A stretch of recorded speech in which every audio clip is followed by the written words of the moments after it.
Pero bueno, en todo caso llegó el momento, por supuesto que sí. ¿Qué hora es? 8:38. Creo que ya nos ha esperado como unos 8 minutos Más, 10 o minutos. más.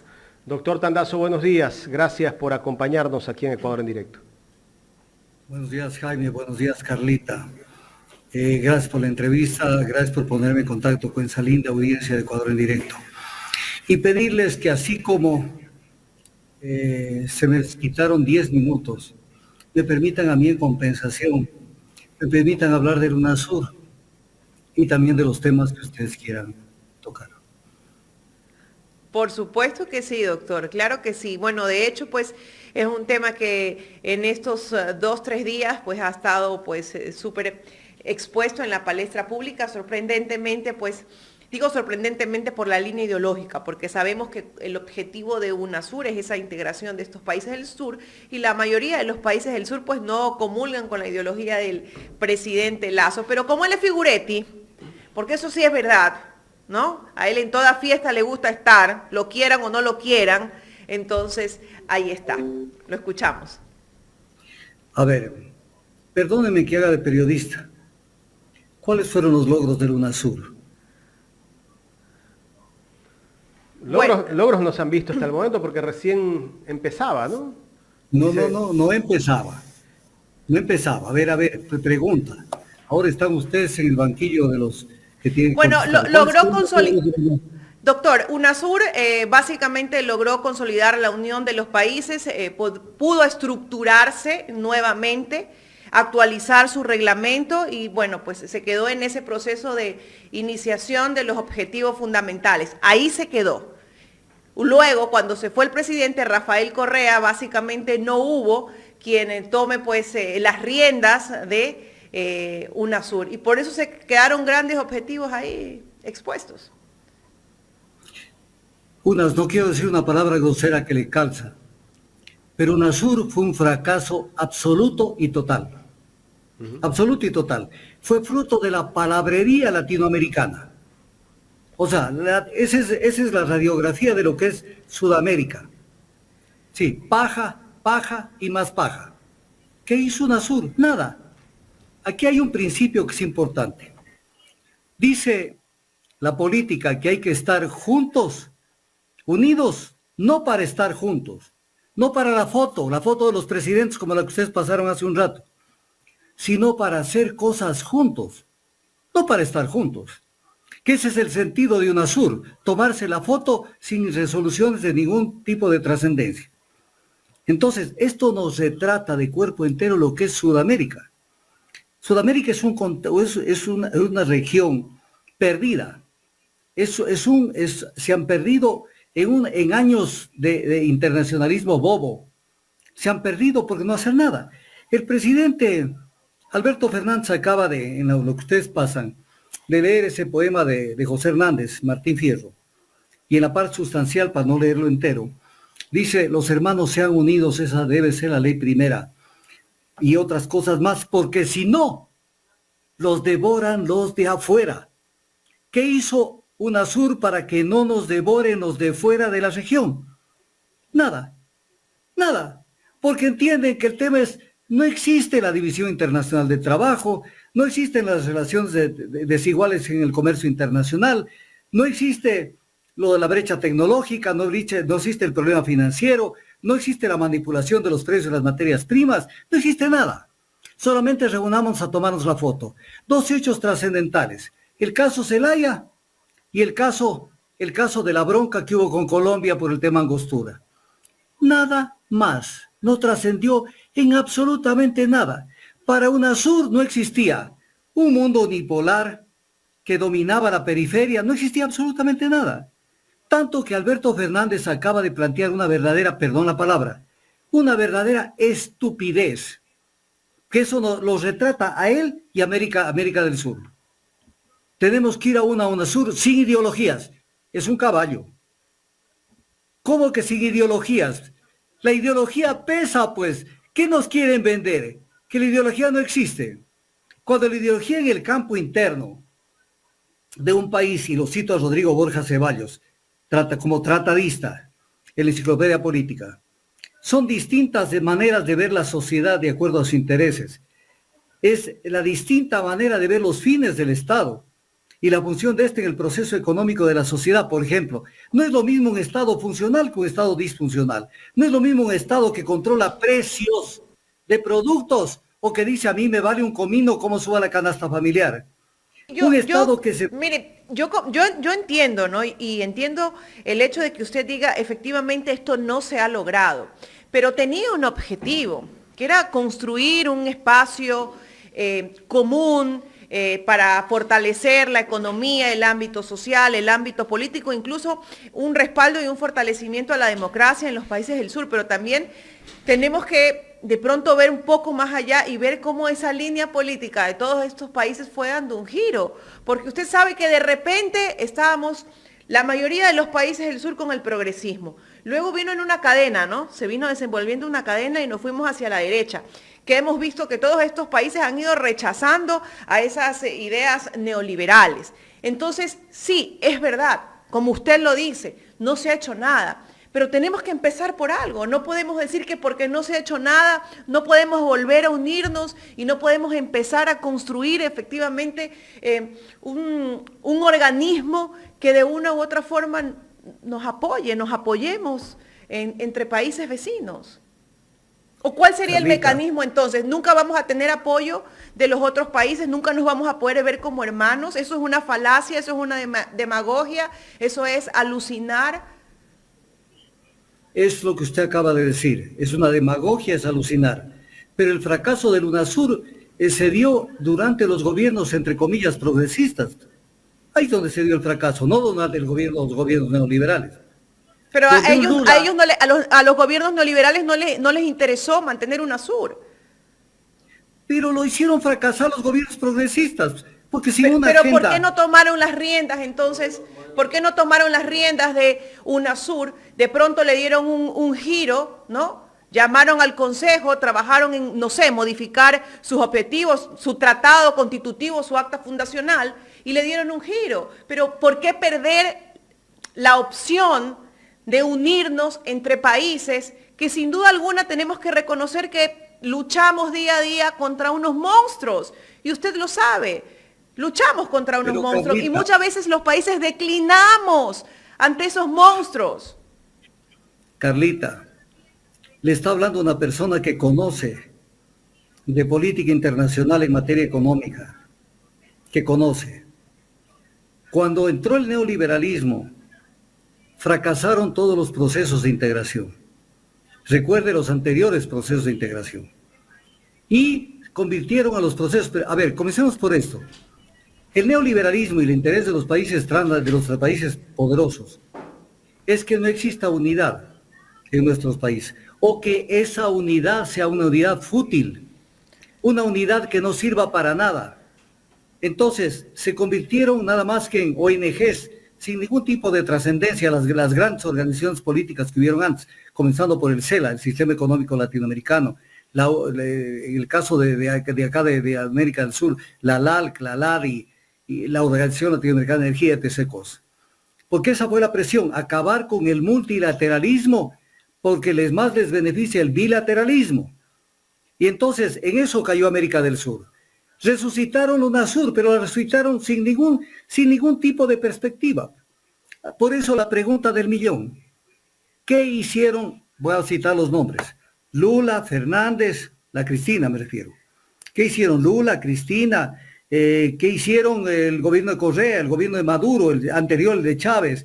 ¿Qué hicieron todos ellos por proyectar la UNASUR con una posición política económica internacional? ¿Qué hicieron? Lula preocupado de los BRICS y preocupado de estafarnos, porque para ellos la integración es ver cómo meten el Banco Nacional de Desarrollo del Brasil y cómo meten sus empresas para sacarnos la plata. Entonces, ¿cuál era la perspectiva? América del Sur tuvo una posición, por ejemplo, única en el grupo de los 20 sobre cómo manejar, por ejemplo, el problema de la crisis del sistema económico y financiero internacional que se produjo en el año 2008. ¿Hicieron algo? 2009 se tomaron decisiones. El único que estuvo ausente de esas decisiones fue América Latina, en manos del progresismo. en manos del progresismo, porque o no conocen ni pío del tema, o sencillamente no les interesa porque siguen los dictados del norte. Entonces, ¿qué es UNASUR? ¿Qué fue UNASUR? Por eso yo les hacía la pregunta al comenzar. ¿Qué nos ofreció UNASUR durante sus largos años? Nada, nada, paja, lata, palabras, pero absolutamente nada. Y ahora que estamos viniendo de Guatemala, nos quieren llevar a Guatepeor. O sea, una UNASUR sin ideologías. ¿Y cómo, Cuando yo oigo esto, doctor, ¿y cómo hacemos una integración regional? cambiando los presidentes y cambiando la mentalidad de los latinoamericanos y de los sudamericanos.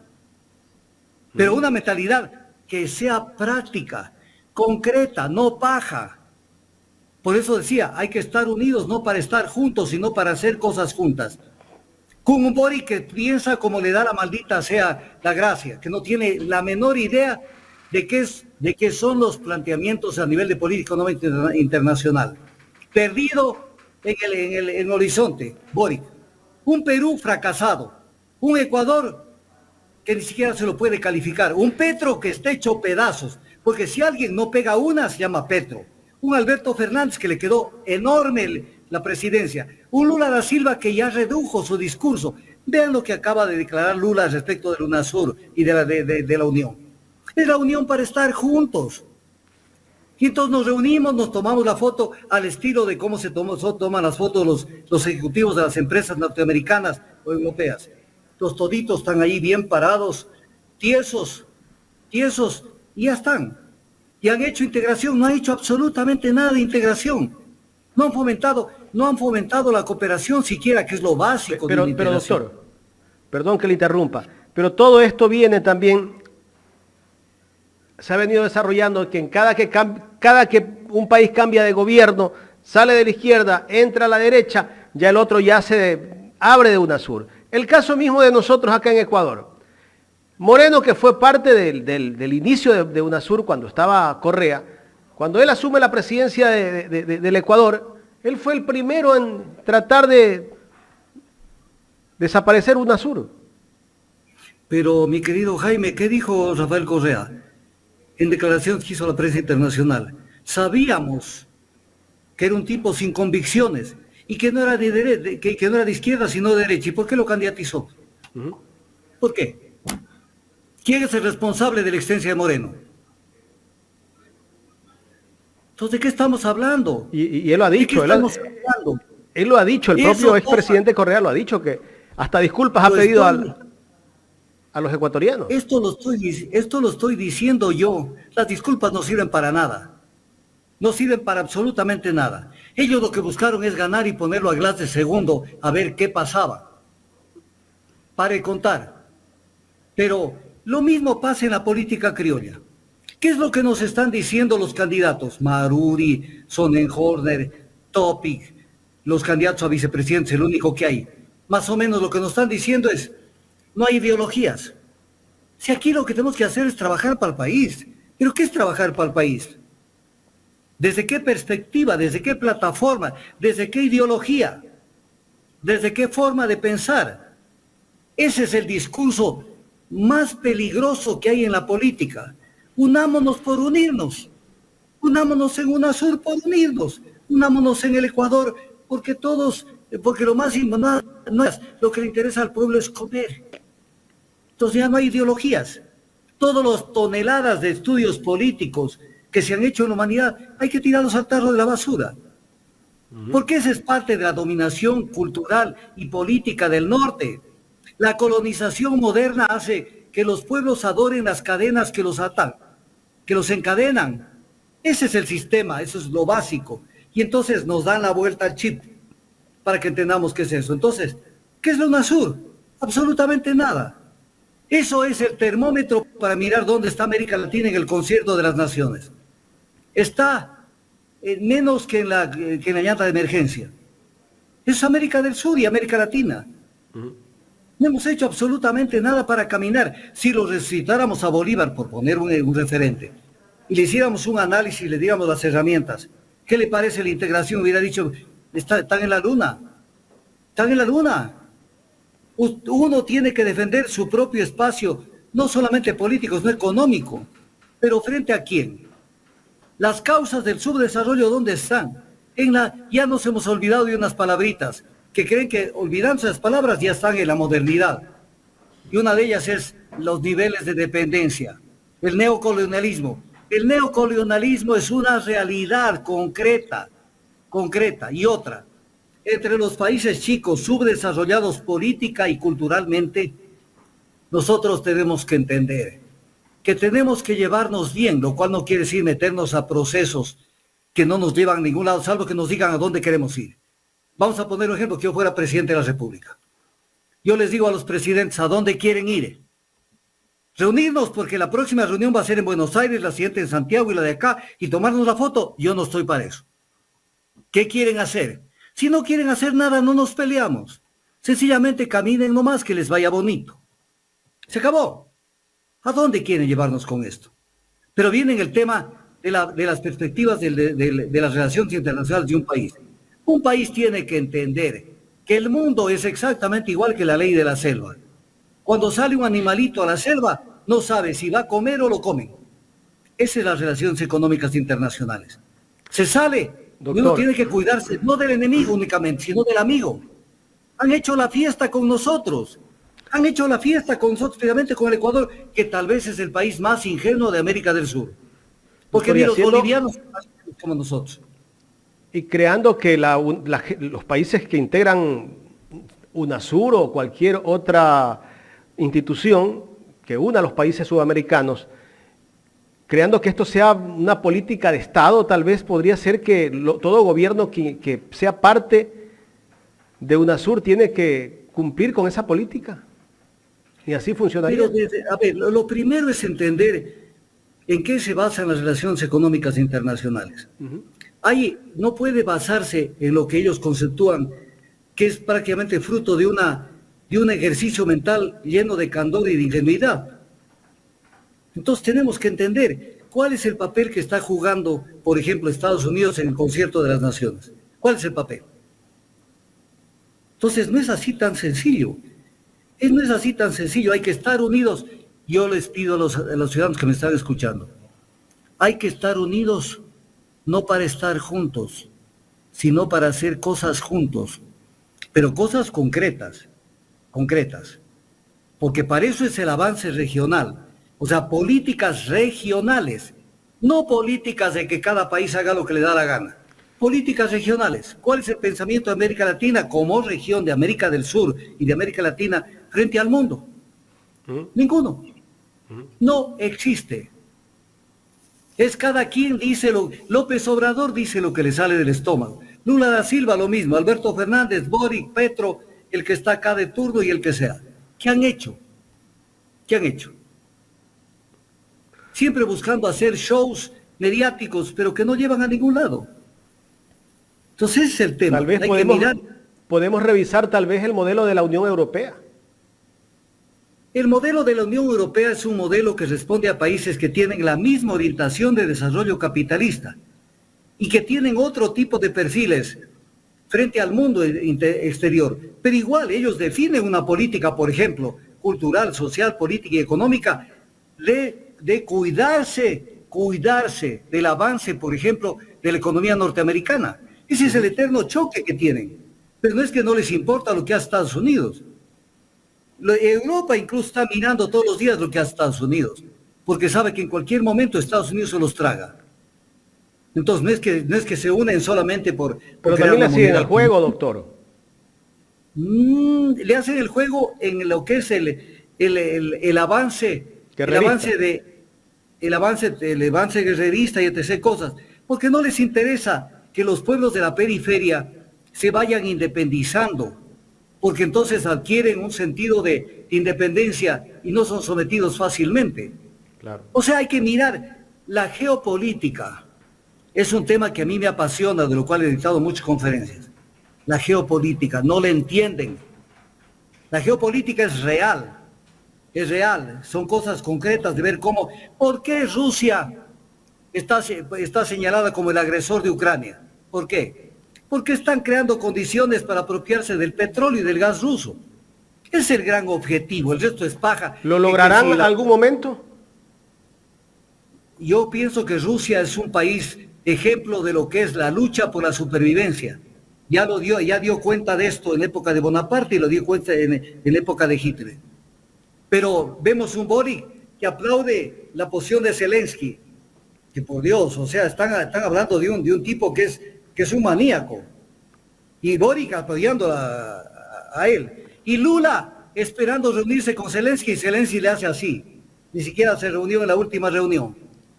O sea, ¿dónde está Lula? ¿En qué está Lula? En los casos concretos, ¿dónde está Lula? ¿En dónde está? ¿Dónde está Argentina? Argentina en el campo internacional fue y se puso de rodillas a Biden. Alberto Fernández hace 2 meses. ¿Sí? Boric está en cualquier parte. Petro, ni se diga, a Petro se le perdieron todos los papeles. ¿De qué estamos hablando? Perú ya no existe prácticamente como país con representatividad en América del Sur. Bolivia ha tenido una actitud inteligente porque más o menos como que se construye desde adentro sin contaminarse con el entorno. Y lo que dice, sigan nomás, caminen, yo estoy preocupado de ir sumando fuerzas internas para ser un país más autosustentable y más autosostenible. Entonces, ¿qué es América del Sur? América del Sur es esto, no es más que esto. Y el Ecuador es una muestra de lo que es América del Sur. Miremos las elecciones. ¿Cuáles son las opciones? Tomaduras del pelo por todo lado. Doctor, antes de entrar con el tema político, me gustaría, para cerrar lo que justamente estábamos hablando antes de empezar su entrevista, el caso de la fiscal. Usted vio ayer la entrevista que le hicieron en Ecuavisa a la fiscal Diana Salazar. Claro. ¿Qué le pareció la posición de ella? Ella se mantiene de que todo es una persecución política hacia ella y por allí incluso acusa al expresidente Correa, acusa a Celi, lo acusa a Glass, acusa a Carrión de que ellos son los que están detrás de todo. A ver, Jaime, si usted es tan amable, si el equipo de ustedes lo tiene a la mano, el video que les envié la semana pasada sobre quién la colocó a Diana Salazar. Sí, sí lo tenemos, creo. Pero deme un minuto. Ya. Hasta eso tengo que decirles lo siguiente. Carlita, con mucho sentido de suspicacia, dijo: ¿por qué está tan segura la fiscal de que todo le va a ir bien con el informe de la Universidad Central? Entonces esto nos lleva a otra pregunta. ¿Quiénes son las autoridades de la Facultad de Jurisprudencia de la Universidad Central? Para entender quiénes están allí. ¿Usted los conoce, doctor? Porque ahí sí desconocemos los nombres de quién es el decano, el vicedecano, el coordinador académico también, quien en este momento maneja la dirección de titulación, porque tiene mucho que ver esas personas en función del informe que hagan, ¿no? Y va a tener mucho que ver también quien analice el reglamento de titulación de aquella época, que estoy segura que tiene que haber cambiado, con lo que se vive actualmente. Ahí puede haber 2 o 3 o varias vertientes de cómo, si quieren, si desean, por pedido, ayudar a la fiscal, o si quieren actuar pues con plena convicción y razón de lo que es una estructura académica de tesis y de si se violentó o no se violentó, o de si se plagió o no se plagió, como se lo quiera llamar. Y eso se puede hacer, hay que decir lo que es, o sea, se puede hacer. Puede haber un informe que no la involucre tanto, que de una u otra forma, entre comillas, se arregle, como si efectivamente hay un plagio y está comprobado. También pueden decir, señores, efectivamente, no nos dimos cuenta, el tutor nos revisó, quizás el tutor ya ni trabaja ahí. A ver, Carlita, ahí usted nos lleva al análisis del ser y del deber ser. Lo que usted cita está en el ámbito del deber ser que en el del ser. Ahora, ¿qué será? Está en el ser. La Universidad Central, no se olvide que las actuales autoridades de la Universidad Central lo condecoraron a Lenín Moreno. No se olvide, o sea, el tipo de caída que tuvo la Universidad Central en los últimos años es estrepitosa. No estamos hablando de la Universidad Central de hace 20, 30, 40, 50 años. No estamos hablando de esa Universidad Central. Estamos hablando de la Universidad Central de hoy, que no dice ni pío respecto de los grandes problemas nacionales del Ecuador. Y Universidad Central a la que se enquistaron una cantidad de gente afines a Moreno en la Facultad de Jurisprudencia. Entonces, viene la pregunta, ¿quiénes tendrán que analizar este tema? Por eso está segura Diana Salazar. Y esto hay que tenerlo claro, o sea, cuidado con de echar todos los huevos en una canasta y decir aquí, este es el informe que va a salir. Como usted lo plantea, Carlita, desde luego, si hay gente bien intencionada, pero dada la importancia que tiene en la política nacional y en el escenario jurídico nacional, ese informe de la Universidad Central, tiene que haber una presión descomunal para que digan aquí no ha pasado nada. Claro. Doctor, ya tenemos el video. A ver el video. Perdóneme antes que lo ponga. Esta es la pepa, porque Diana Salazar en Ecoavisa acabó de decir que hay Washington Pesantes, dice, estuvo en su tesis, cuando él respondió a otro gobierno. Pero ahora veamos a quién responde Diana Salazar. Esta es la pepa, incluso más allá del tema de la tesis, que lo de la tesis es grave, pero esta es la pepa, el resto es, señores, dejemos de estar lloviendo sobre mojado. Esta es la pepa. Ahora sí, mándelo el video y nos eleva de comentarios, a pesar de que voy a hacer 2 comentarios sobre el tema. Play. Este es un presidente valiente que lo que hizo es romper con eso para poner gente independiente como Diana Salazar. Este es un presidente valiente que lo que hizo es romper con eso para poner gente independiente como Diana Salazar. Ahí está. Perfecto. ¿Quién le colocó a Diana Salazar según el secretario de Lenín Moreno? ¿Quién le colocó de fiscal general? El presidente Moreno. Lenín Moreno. Esta es la fiscal que tenemos, colocada por el presidente Lenín Moreno, que además es dúo y que es compadre en lo político, con Guillermo Lazo. Entonces, ¿de qué estamos hablando? Porque se está discutiendo que si a través de la tesis se comprueba que ella no reunió los requisitos, no debería estar. Pero más allá de que reunió no los requisitos, que más parece que no los reunió, viene el tema. Ella fue colocada con requisitos o sin requisitos, fue colocada por Lenín Moreno. Y está todo ahí dicho. Se acabó. Y esto lo conocieron los asambleístas. Y no hicieron nada por tomar una decisión, que son corresponsables de lo que pasó en la Fiscalía. Porque han estado dedicados solamente a ciertas cosas. Pero, a ver, aquí solo necesitaban 72 votos, nada más. 70 votos. No necesitaban más. ¿Y qué hicieron? Lo dejaron al Procurador General del Estado, que defendía los intereses de las transnacionales, Íñigo Salvador, no hicieron nada contra él. Le dejaron a Diana Salazar, no tomaron acciones con el Contralor. Son corresponsabilidades de la Asamblea Nacional. De la Asamblea Nacional que ya era anti-Lazo. No hicieron nada, pero ahora, analizando el tema de Diana Salazar. Dice que no pueden tomar acciones contra ella porque el Consejo de la Judicatura no tiene la competencia para hacerlo. Y viene la pregunta, ¿y cuando el Consejo de la Judicatura lo suspendió a Saquicela? Si tuvo competencias entonces, entonces el Consejo de la Judicatura actuó sin competencias y violando la Constitución. Pero viene otro tema, y cuando el Consejo de la Judicatura, presidido por María del Carmen Maldonado, y presionados por el Consejo de Participación de Trujillo, voy a utilizar una palabra vulgar, se comió las 2/3 partes de la Corte Nacional de Justicia, de los jueces de la Corte Nacional de Justicia. ¿Qué pasó? Ahí sí era lícito que el Consejo de la Judicatura prácticamente arrase con la Corte Nacional de Justicia. Aterricemos. Y ahora no pueden juzgar la conducta o la inconducta de la fiscal general. ¿De qué estamos hablando? Y andan más perdidos que qué. No entienden lo que está pasando. Entonces, ¿el Consejo de la Judicatura puede o no ir a este tipo de temas? Y el Consejo de Participación Ciudadana, medio, comienza a pedir información sobre esto de la tesis. Inmediatamente le mete una indagación previa.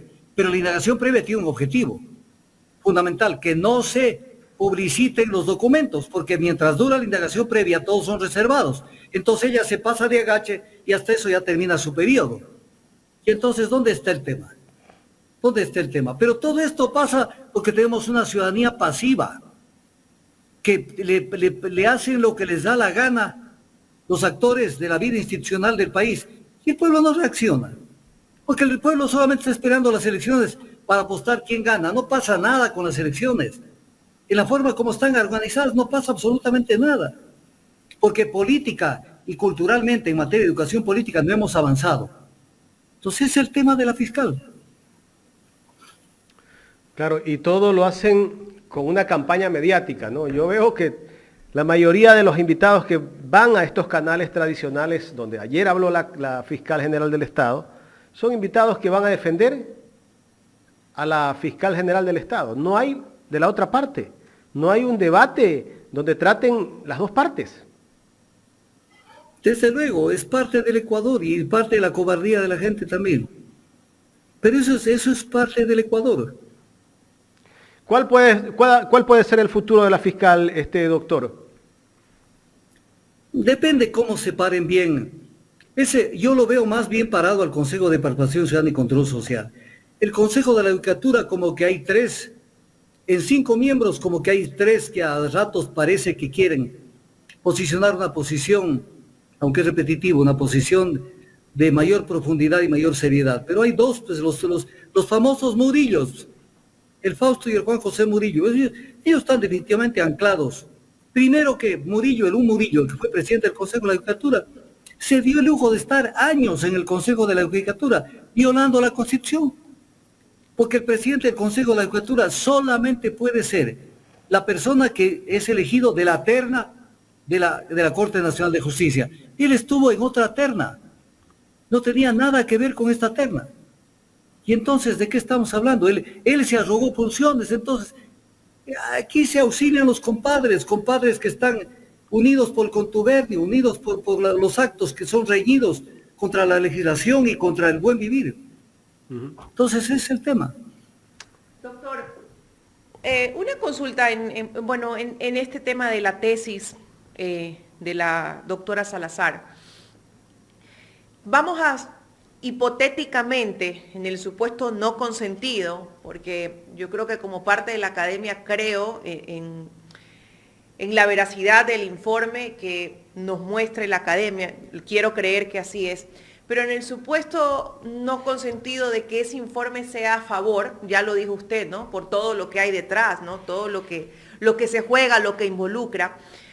¿Habría otra forma de dar a conocer de que efectivamente la tesis fue plagiada? ¿A qué me refiero? Si mañana aparece el autor supuestamente verdadero, y digo supuesto porque hay que manejar los supuestos hasta el final, y pone directamente él la denuncia.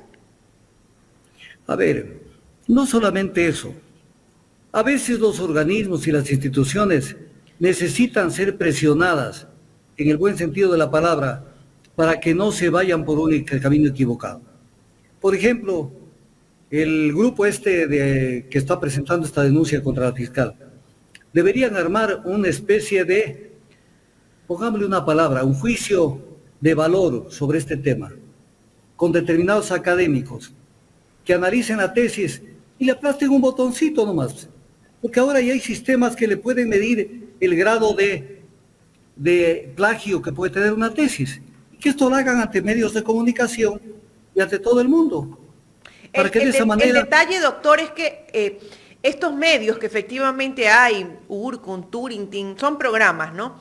Son programas, en ese tiempo no se manejaban. Ahora, todas las tesis, ¿no? En aquellos años no se subían al repositorio online. Ahora nosotros ingresamos y ponemos un tema y aparte de encontrar el significado, también encontramos autores, encontramos tesis. Anteriormente no se usaba esto y desconozco si la universidad ha ido periódicamente, no ingresando la información pues de las tesis que han sido aprobadas a el sistema general. Entonces me queda esa duda, ¿no? Si efectivamente mañana ellos dicen no, hay similitud, no plagio, ¿cómo puede ser otra forma de asegurar o de seguir aseverando que efectivamente es un plagio? Que tiene que venir el verdadero autor y decir, sí, tú me plagiaste, aquí está mi investigación, yo la hice, ¿Cómo manejamos eso? Porque obviamente la fiscal va a agarrarse con uñas y dientes, se va a mantener en su verdad, y usted tiene razón en lo que dice, o sea, ella le va a tocar la puerta probablemente a la universidad, tampoco la universidad va a querer verse involucrada en este tipo de acciones, una universidad de prestigio, una universidad importante en el Ecuador. A ver, el prestigio hay que refrendarlo todos los días. No se olvide, no es un tema de vivir de glorias pasadas. y creo que la Universidad Central viene viviendo de glorias pasadas. No se olvide ese recorrido que le hicieron el rector Samaniego con la embajadora norteamericana que conozca el campus de la universidad. Eso jamás se hubiera dado en otras épocas. Y lo hicieron. Y es una universidad que está paralizada. La Central es una de las universidades más paralizadas que hay. Pero usted está partiendo de siempre de la perspectiva de que la universidad haga el examen. Yo le estoy planteando un mecanismo alternativo. Que este análisis lo haga desde la ciudadanía. ¿Quiénes tienen información de a quiénes plagió? No sé si estoy con sonido. Sí, doctor, sí, lo estamos escuchando atentos. Sí, porque acá no sale el sonido. ¿Quiénes tienen la información de a quiénes plagió? Son la gente que hizo la denuncia. Entonces, llenen la información en la computadora de estos libros, de dónde plagió, y armen una presentación ante los medios de comunicación y a ver si la Facultad de Jurisprudencia de la Universidad Central se atreve a cambiar un criterio que no sea el basado en la verdad, o de decir un criterio que no sea basado en la verdad. Entonces hay que hacer esto paralelamente y no esperar el informe de la Universidad Central. No hay que ser ingenuos en la vida. Ahí fueron a parar gente muy allegada a la fiscal general y a estos nombramientos, que no se han dado cuenta que ahí fueron a refugiarse una cantidad de gente. Entonces, a esto hay que hacerlo paralelo y que lo haga esta gente que conoce del tema, pero además hay que hacer una diferencia entre lo que es similitud y lo que es plagio, respecto a lo que dijo Carlita. Le concluyo. A ver. No sé si leyó el tuit de Carlos Vera, que dice que a la fiscal es a la que han plagiado, que a ella le han copiado. Bueno, eso tendrá que demostrarse. No creo que sea así, pero habrá que Pero demostrar. ayer la fiscal en una parte de su entrevista dijo que ese plagio aparece en el año 2010, como que algún autor recién sale en el 2010, que antes no existía. Todo esto habrá que probarlo. Las personas que conocen este tema a profundidad es el colectivo que analizó la tesis. Ellos sabrán cómo lo presentan, claro, y cómo defienden su tesis frente a la ciudadanía, no frente a la Universidad Central, sino frente a la ciudadanía. O por último, incluso que le pidan una cita al rector de la Universidad Central y le hagan una presentación y le diga, cuidado con que no salgan con un domingo 7. Pero hay que hacer una diferencia entre similitud y plagio. Jamás se puede confundir la similitud con el plagio. ¿Por qué razón? Porque en el plagio usted cita y copia conceptos sin citar la fuente. Entonces no existe la posibilidad de que haya una similitud. Similitud es cuando los grandes conceptos, que obviamente el conocimiento no apareció ayer, el conocimiento es un acervo que viene siendo incrementado desde hace muchísimos años, pero hay que plantearse el tema del plagio, o sea, si estos párrafos, como los muestra en las intervenciones Priscila Schettini, si estos párrafos están en otro libro y no se cita que conforme lo dice el autor o la autora número tal, en su libro tal, y vienen las citas en la parte inferior. Entonces ahí ya no hay plagio, porque lo único que está haciendo es apoyándose en conceptos que tiene otras personas sobre el mismo tema. Pero si no cita de dónde saca esas frases o esos razonamientos, ahí hay plagio.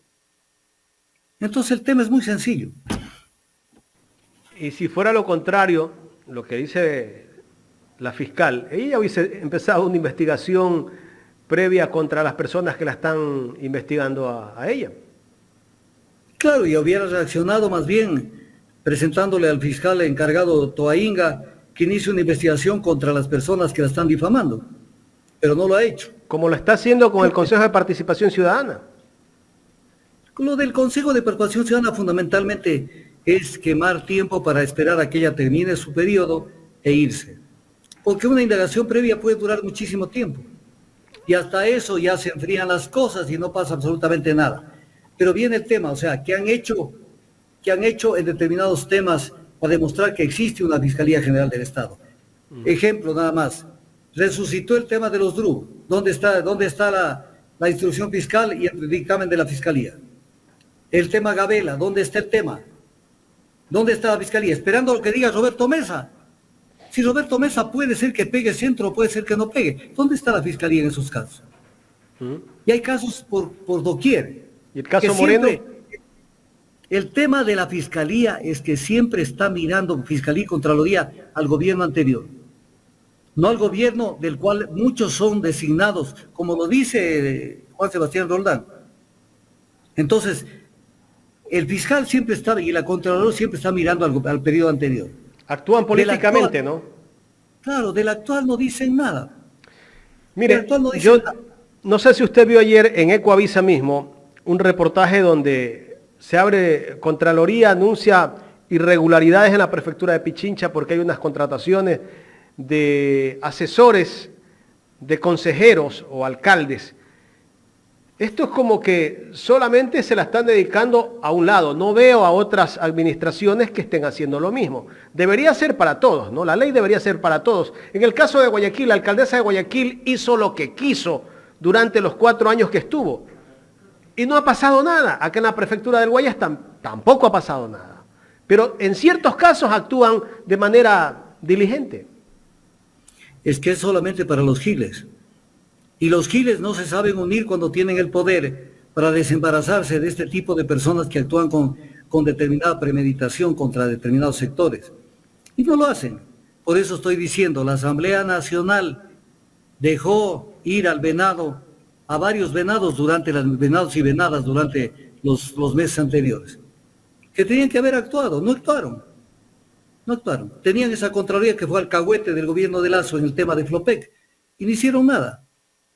Lo mismo el caso de otras instituciones y órganos de control. Entonces, si no hacen nada, pues ya se pasó el venado, ya no hay cómo dispararle. Entonces ahora tenemos que esperar la nueva conformación de la legislatura para ver qué pueden hacer.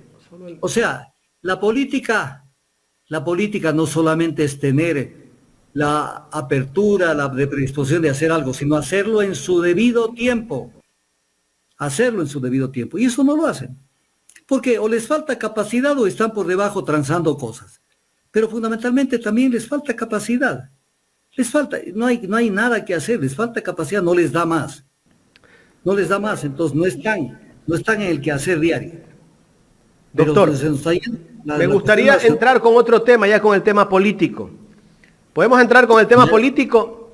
Dalton Basigalupo hace algunos días hablaba que, ponemos el tuit en pantalla, Jorge, para ir describiendo lo que dijo Dalton Basigalupo.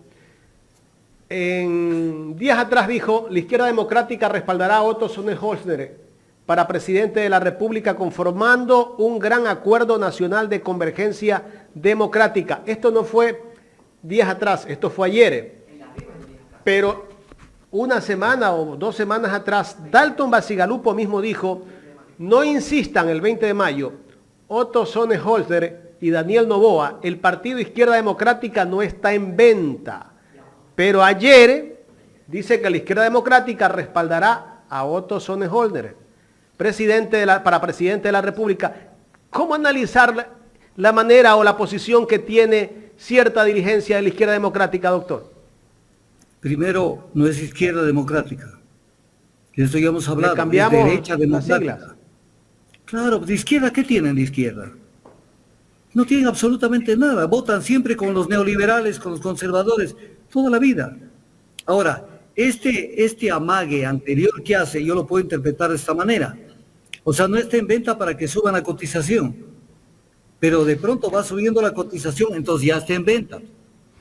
O sea, es libre oferta y demanda del mercado nomás. Además, Basigalupo ha sido uno de los porteros del fútbol, uno de los goleros que ha defendido a Lazo durante toda su administración. Tiene que estar con Sonnenholzer, pero también podemos ver que otros más están con Sonnenholzer. Cuando Villavicencio dice que él quisiera esa alianza con Sonnenholzer, pero que no se pudo dar y entonces mete con el tema de Construye, ex ruptura de los 25.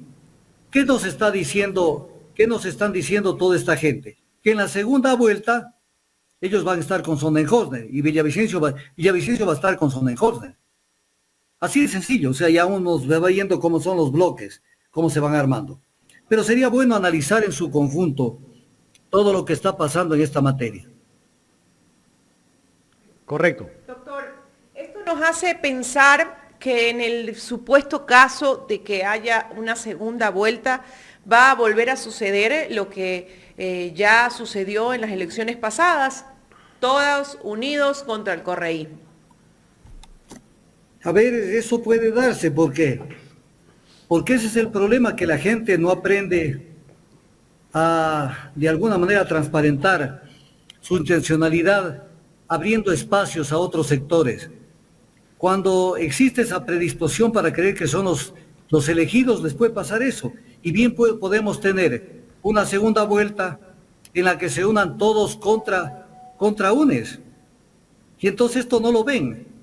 Y entonces, el otro día escuchaba una de las intervenciones que decían que puede ser Luisa González la candidata de ellos. O sea, ¿que a qué juegan? ¿A poner gente desconocida como lo hicieron con Andrés Arauz? Porque Andrés Arauz no era nadie prácticamente cuando lo lanzaron. Pero bueno, ellos dicen que están en un tema de análisis internos y creo que por el mismo hecho de no querer cometer errores. Pero ¿usted no cree que el tener ya ese hermetismo a estas alturas con tan corto tiempo los podría perjudicar desde su punto de vista? Desde luego que los puede perjudicar, pero primera cuestión que tenemos que decir.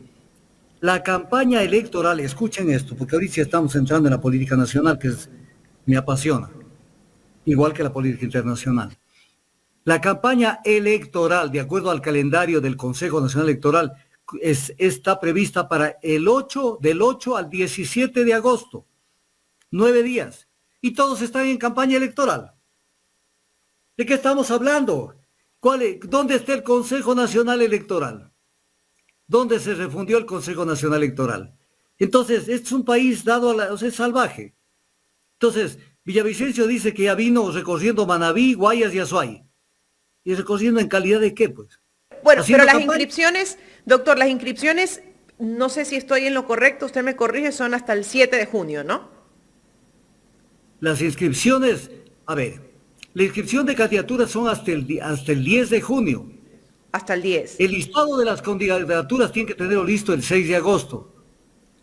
La capacitación de juntas electorales viene antes. La campaña electoral del 8 al 17 de agosto. El debate que tiene que abrirse, que espero metan temas de fondo y no te metan la paja que metió el Consejo Electoral como temas de debate la vez anterior. El debate será el 13 de agosto. O sea, esto significaría, doctor, que ya esta semana que viene, máximo hasta el día viernes, ya deben de estar expuestos los nombres de los candidatos. Ya no les queda más tiempo. Hasta el 10 de junio. Hasta el 10. El 10 se formaliza. El sábado 10 se formaliza. El sábado 10 de junio tiene que formalizarse. Lo cual no quiere decir que son candidaturas definitivas, porque allí puede haber impugnaciones, cambios de candidatos y etc. cosas. Pero el tema fundamental es esto. ¿Dónde está el Consejo Nacional Electoral, que no verifica los procesos de democracia interna? Porque aquí han aparecido candidatos y después se adecúa el partido movimiento político para defender esas candidaturas. Ya no hay procesos de democracia interna. Entonces, ¿de qué están hablando? Entonces, parece que los únicos que están queriendo llevar procesos de democracia interna son UNES y el partido Pachacuti. El resto les valió un comino esta vaina. Pero vamos analizando, si ustedes me permiten, candidatura por candidatura. Por supuesto que sí, doctor. Y esto tendremos que hacerlo mucho tiempo porque se van actualizando posiciones y esto hay que irlo refrescando. Yacu Pérez, perdido en el espacio. Salvar el planeta, se viene el colapso climático, quieren arrasar con Liasuní, no al extractivismo, sí a la ecología, no habrán nuevas concesiones petroleras y ese tipo de cosas. Y su pareja sentimental es profesora de la universidad más pelucona que tiene el Ecuador, que es la Universidad de San Francisco de Quito. Yo hablo con nombre y apellido, o sea, eso es lo que pasa con él. Pero respecto de esto, hay temas que también les calza con la gente de otros partidos. No sé si en este momento quisieran que analice el tema este de lo ecológico y del Liasuní. Vamos candidato por candidato primero, doctor. Ok, tenemos a un Yacu Pérez con esas propuestas. Ok, ¿cómo lo considera usted a Yacu Pérez? ¿Está netamente en la izquierda, centro derecha? ¿Qué línea le ve usted a Yacu Pérez en estos momentos? Yacu Pérez es un anodino, porque él no tiene posición. Él lo único que sabe hablar de que somos agua, los pajaritos preñados y etc. cosas. Pare de contar. Y el resto no puede lavarse el tema de que él está pegado a los indígenas. Y eso ya es palabras mayores. Porque ellos no tienen un sentido. Sí. Eso significa que usted no le ve una línea fija y entonces ahí le hago la pregunta para avanzar con otro posible candidato que es Nicolás Issa. ¿Usted cree que no haya una unión? Leonidas Issa, perdón. Leonidas Issa, ¿usted cree que no haya una unión entonces entre Yacu Pérez y Leonidas Issa? ¿No van a apoyar, van a sacar candidaturas definitivamente por separado? Desde luego, porque Yacu Pérez no puede olvidar lo que le hicieron los Pachacuti. Cuando él estaba discutiendo la idoneidad de los votos para pasar a segunda vuelta electoral, Salvador Quispe y su combo estaba ya negociando sobre cómo posicionarse en la próxima Asamblea Nacional, pues prácticamente sobre el cadáver de Yacu Pérez, que todavía no estaba frío, estaba todavía caliente. Ellos estaban viendo cómo iban a transar con el gobierno que iba a subir para ver cómo los ubicaban en el poder legislativo. Doctor, ¿y Yacu no cayó? ¿También cayó después? No se cayó Yacu después, no reclamó tampoco. Un tiempo reclamó. ¿Cómo va a reclamar si todo el mundo ya se fue alineando con el nuevo gobierno? No tenía apoyo. Perdió apoyo. En otras palabras, pongámoslo en castellano. Lo traicionó Pachacuti, se acabó. Ok, Pachacuti, ¿cuál ve usted que es el posible candidato de Pachacuti? ¿Leonidas Issa será que acepta o usted cree que al fin de cuentas no va a aceptar? A ver, Leonidas Issa le ha fallado muchísimo al Ecuador. Ha sido la persona que siempre está cacareando y no pone huevo. O sea, voy a hacer justicia indígena contra los que se fueron a reunir con Lazo y le aprobaron la elevación de los precios de los combustibles. Nunca hizo esa justicia indígena. Hay que votar a favor de Freddy Carrión, nunca le hicieron caso. Si declara la muerte cruzada, calentaremos las calles. No calentó, pero ni siquiera la veré de su casa. ¿No tiene el control de Pachacuti? Pero de la CONAIE tampoco parece. Pero viene el tema de Leonidas Issa. Acaba de declarar Jessica Castillo hoy en la mañana en los medios tradicionales. Y dice que en el caso de Leonidas Issa, él tiene que ceder su pretensión de que él quiere, porque es la condición que pone Issa. Issa dice, yo me candidatizo siempre que se lo sostenga a Churuchumbi como presidente de Pachacuti. Entonces le dicen, no, tú no nos puedes poner condiciones. Entonces eso provoca una fricción que puede llegar a que Pachacuti diga, no, Issa no es la alternativa y que de pronto se vayan por Salvador Quispe. Entonces, este es un tema que hay que verlo, pero que los grandes perdedores de las próximas elecciones va a ser el sector indígena. Va a ser el sector indígena. Les va a pasar lo mismo que en Chile. En Chile, por estar jugando demasiado al lobo y a la caperucita, van a terminar desnudándose ante el pueblo. En Chile... Pero Pachacuti habla de un proceso de revisión de los perfiles que irán como asambleístas, ¿no? Porque efectivamente saben que no han tenido los mejores perfiles y trabajarán en ese proceso, más allá de que quizás no alcancen, obviamente, el grado de curules que esperaban. Y no solamente ellos, yo creo que todos los partidos están trabajando en ese proceso, sino por ahí ya vemos algunos que han dicho que no van a ir, que abren espacios. Entonces yo creo que ese proceso lo vamos a ver y no sé si usted de pronto comparte que quizás el bloque más numeroso va a ser UNES y de ahí pues obviamente va a haber un grado mucho más pequeño en el resto de los partidos políticos dentro de la asamblea, por supuesto. No tendría la mayoría, si gane todo en el tema de asamblea. A ver, la política se la mira desde dos puntos de vista, como una fotografía, que es lo que hoy tenemos como realidad política, y como un video, que es verla en el paso del tiempo. Entonces, hoy es triunfador UNES. Vamos a ver qué pasa, con qué candidatos asoma, mañana, qué hace, qué discursos lanzan, cuál va a ser su posición sobre determinados aspectos son claves, y en base a eso vamos a ver si crece más de lo que tiene, se mantiene donde está o merma. Porque Entonces, es que en este caso no nos podemos olvidar también de la división que hubo dentro de Pachacutic, de ese grupo de los rebeldes, que hay unos cuadros que podríamos decir que tuvieron protagonismo, que tuvieron apoyo y que lo más probable es que vayan otra vez a ocupar un puesto en la asamblea y que tengan su respaldo, ¿no? De la gente que lo sigue, de su sector, de donde ellos vienen. Entonces, por ahí como que la balanza para el resto de partidos, con excepción de UNES, no está tan clara. Probablemente el Partido Social Cristiano también pierda. Usted sabe, muchos curules en la asamblea. Tampoco ha sido la mejor época del Social Cristiano. Por eso lo vamos a analizar uno por uno. En el caso de Pachacutic, pienso que se van a despedazar, porque además se le está cayendo la careta. Con el solo hecho de que Santi dijo, antes de decir que el candidato para él sería Leonidas Issa, dijo que también corre como precandidata, que si cae Issa puede ser la precandidata, y no lo estoy diciendo yo en broma, lo dijo Santi, puede ser Cecilia Velázquez, aquella que dijo me da un ministerio completo o nada. Entonces, ¿qué pasó? O sea, ¿de qué país estamos hablando? Solo falta que mañana el binomio de Pachacutic sea Cecilia Velázquez a la presidencia y vicepresidenta Rosa Cerda. Bueno, por eso, bueno, vamos a esperar en este caso a ver qué nos dice Pachacutic y realmente si pone un candidato, si apoya a alguien. Vámonos ahora con el señor Villavicencio, que está súper convencido él de que va a ganar la presidencia. Él dice que va a combatir la corrupción, a combatir el narcotráfico, que él ha hecho las mejores investigaciones y que tiene el apoyo del pueblo. Y que no tiene nada que ver con el presidente Guillermo Lasso. Y con la señora María Paula Romo tampoco. No, ese es el partido que la que, Pero que tampoco dice que tampoco hay... Bueno, dijo que era el partido de la mierda. Desde luego, y ustedes tienen la grabación que no me la mandaron, dicho de paso. Como bueno, la vamos a, si quiere la reprisamos, doctor. Reprísela mientras yo sigo hablando. Hay que embarrarse. Deme un minuto.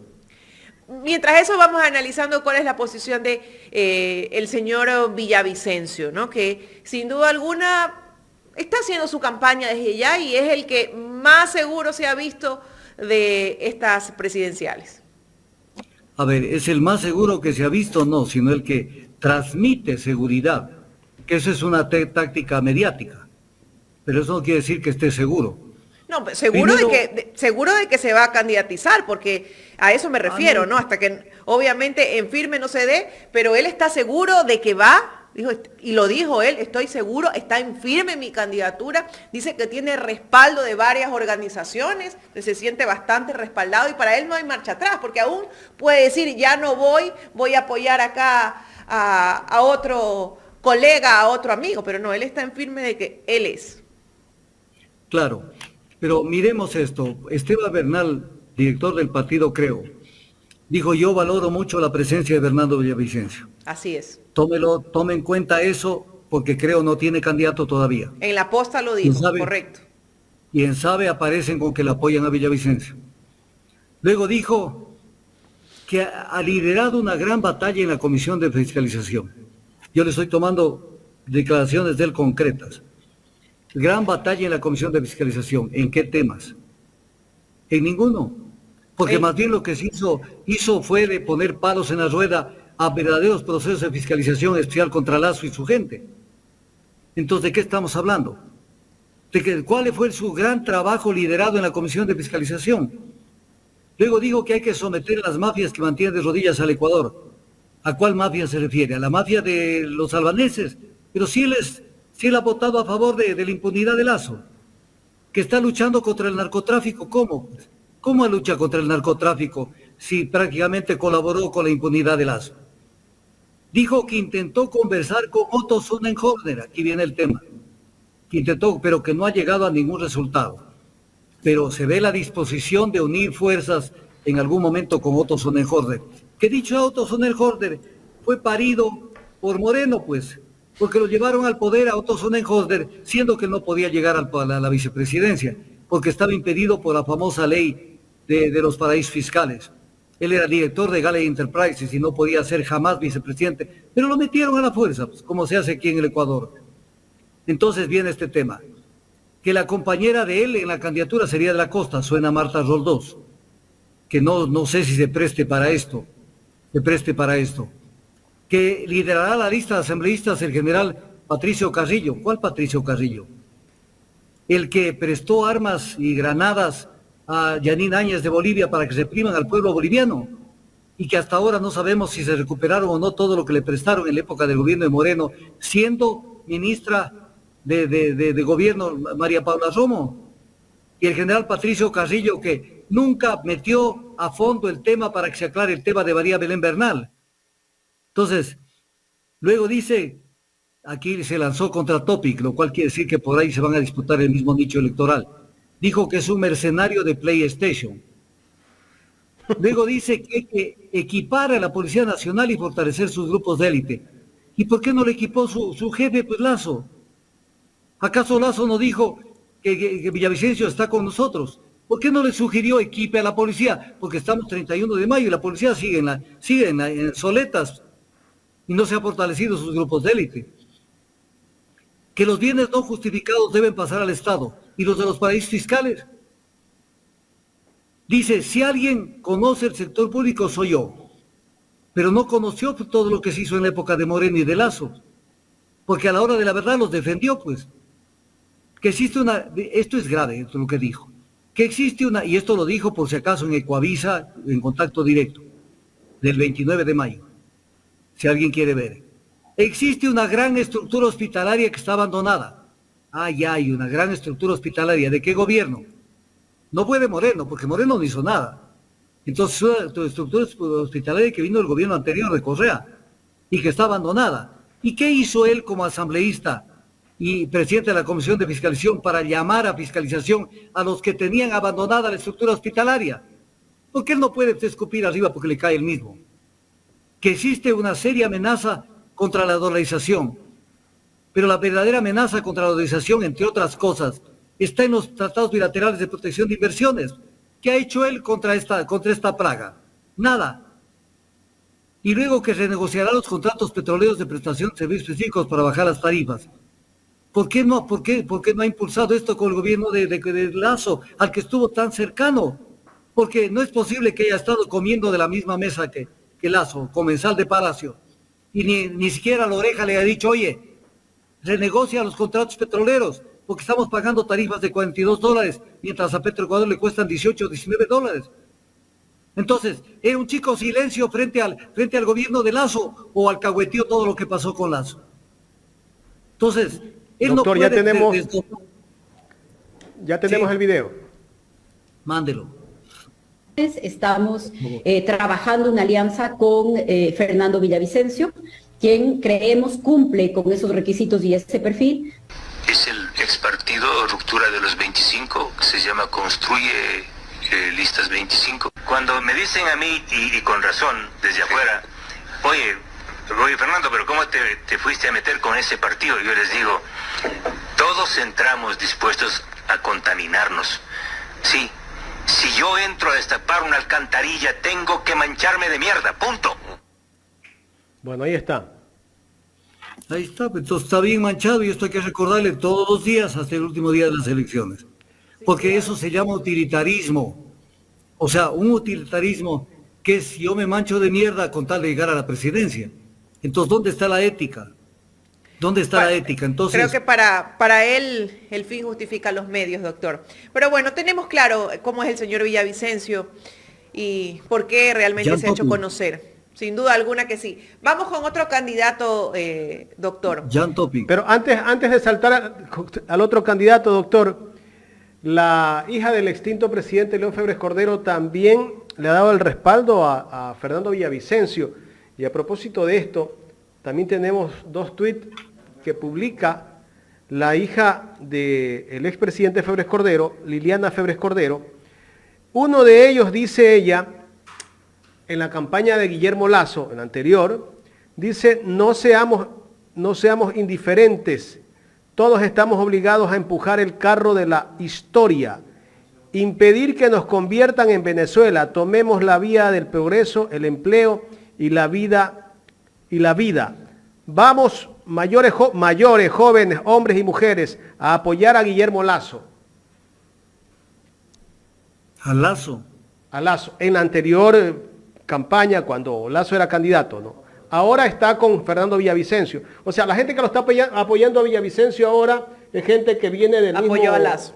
Bueno, partido de Lazo. lo que dijo el doctor. Pero sí, es lo mismo, pues, o sea, es lo mismo, o sea, son siameses con Lazo, entonces, esto no van a poderse mimetizar y cambiarse y decir, yo no tengo nada que ver con Lazo.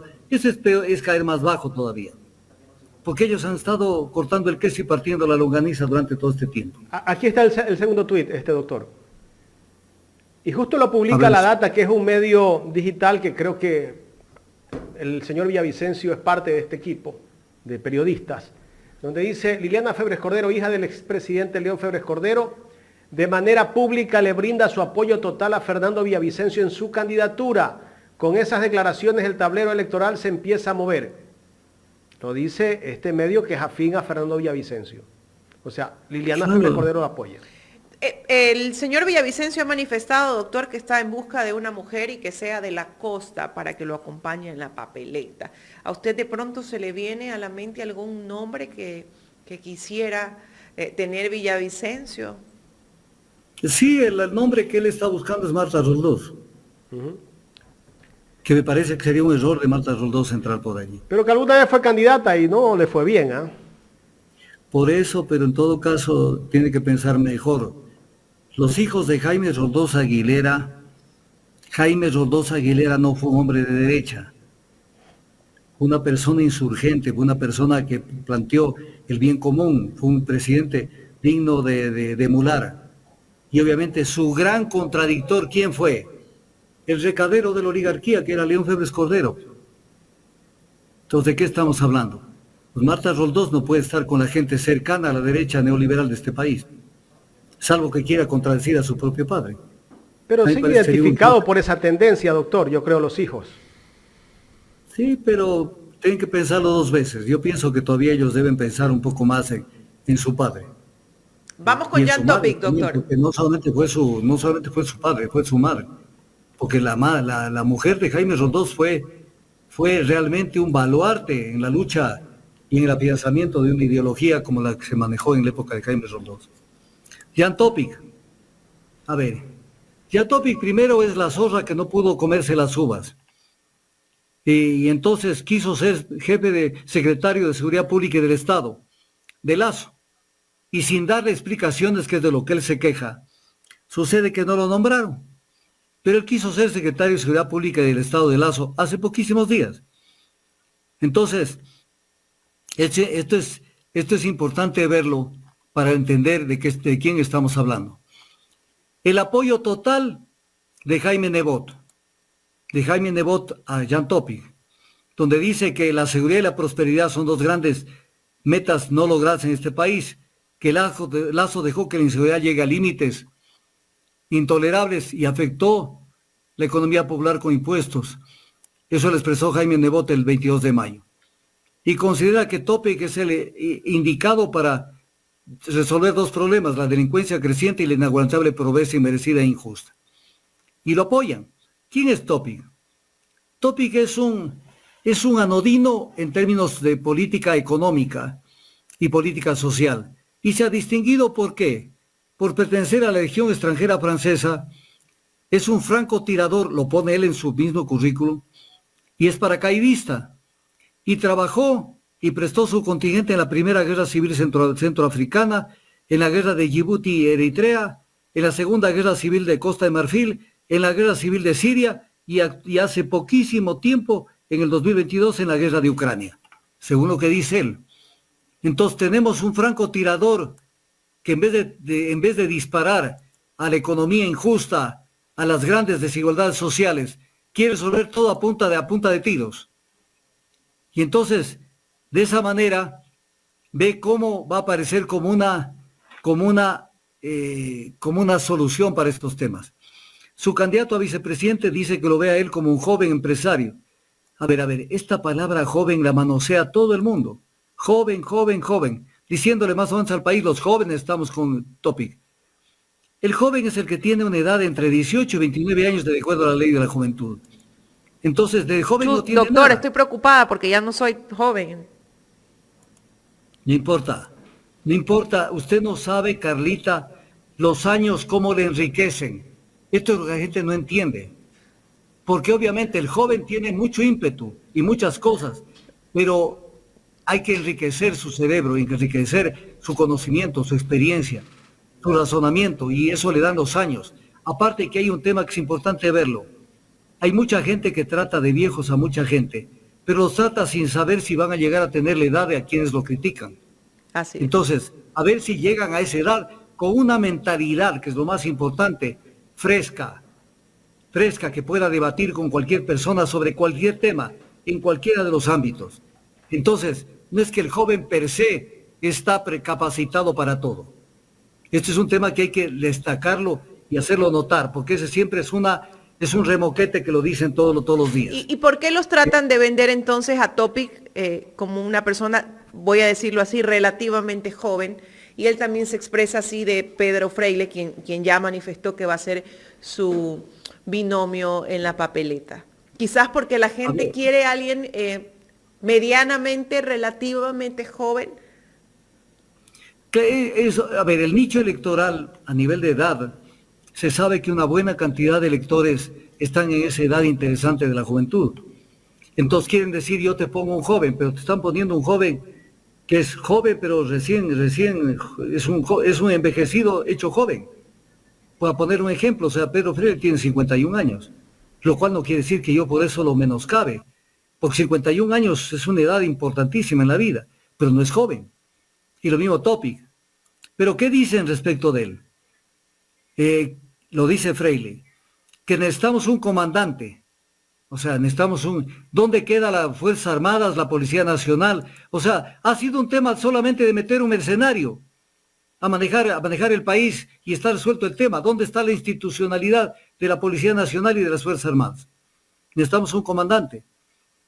Y que aquí parece que Freire se metió contra Villavicencio cuando dice que hay un mercenario de un prófugo que está en Miami. Debe estar refiriéndose a los CEIAS y debe estarse refiriendo a Villavicencio. Que él se haría cargo de los sectores estratégicos de economía y de renegociación de la deuda. Y que responde, eso lo dijo a su vez Topic, que Freire responde al perfil de alguien que sepa de temas petroleros. A mí me parece que Freire conoce de materia eléctrica, porque él ha trabajado muchos años en esos temas.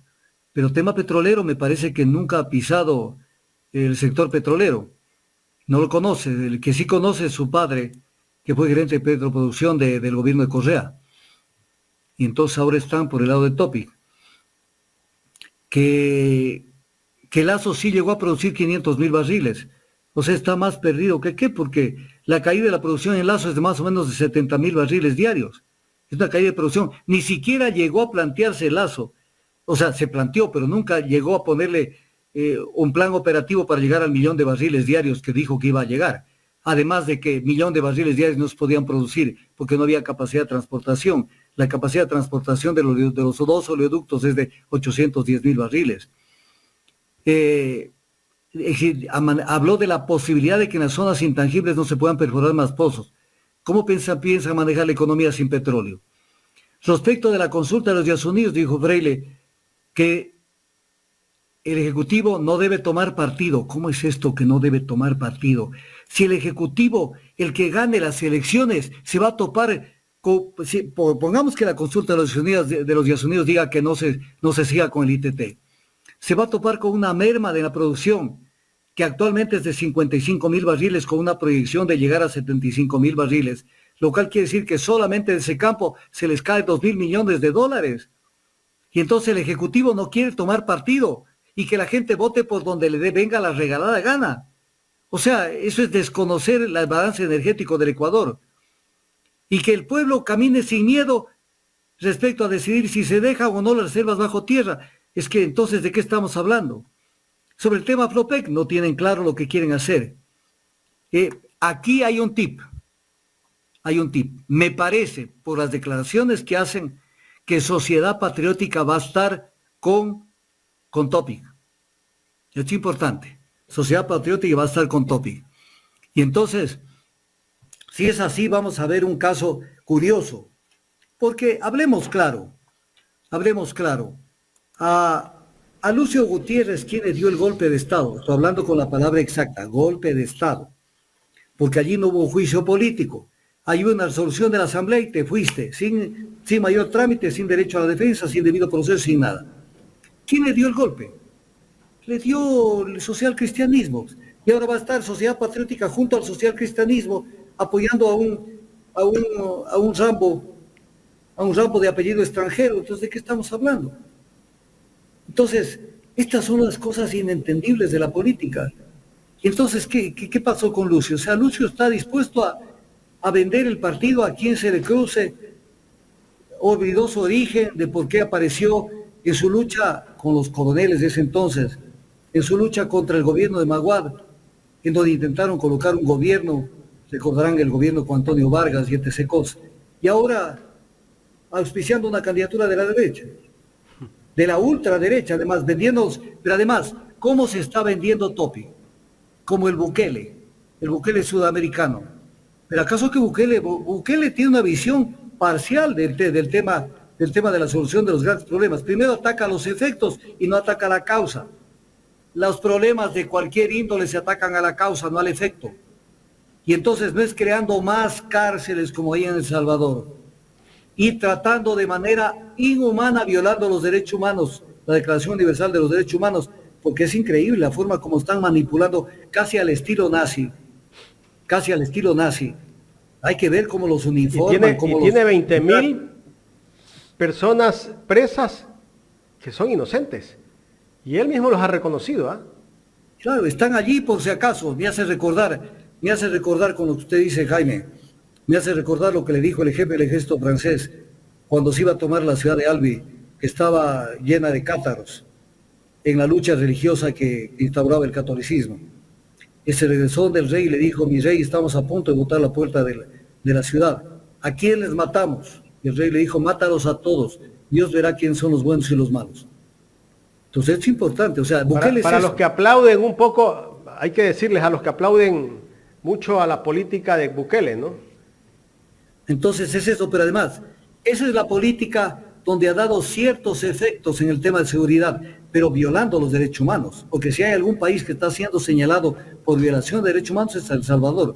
Pero en materia de la economía, ¿qué está pasando? El creciente desempleo en El Salvador, pues. La fuga de gente del Salvador. Hace poco salieron 65,000 salvadoreños buscando otros países. ¿De qué están hablando? ¿Ese es el modelo? Ese no es el modelo. El modelo es de gente que sepa entender cómo atacar lo estructural para resolver los problemas, especialmente en la inseguridad. ¿Por qué hay tanta delincuencia? Porque no hay empleo, pues. No hay empleo. Y poniendo en tela de duda el tema de la captura de droga. Dice que hay que mirar la calidad de la droga porque puede ser que la calidad sea tan baja que lo que han incautado sea muy poco.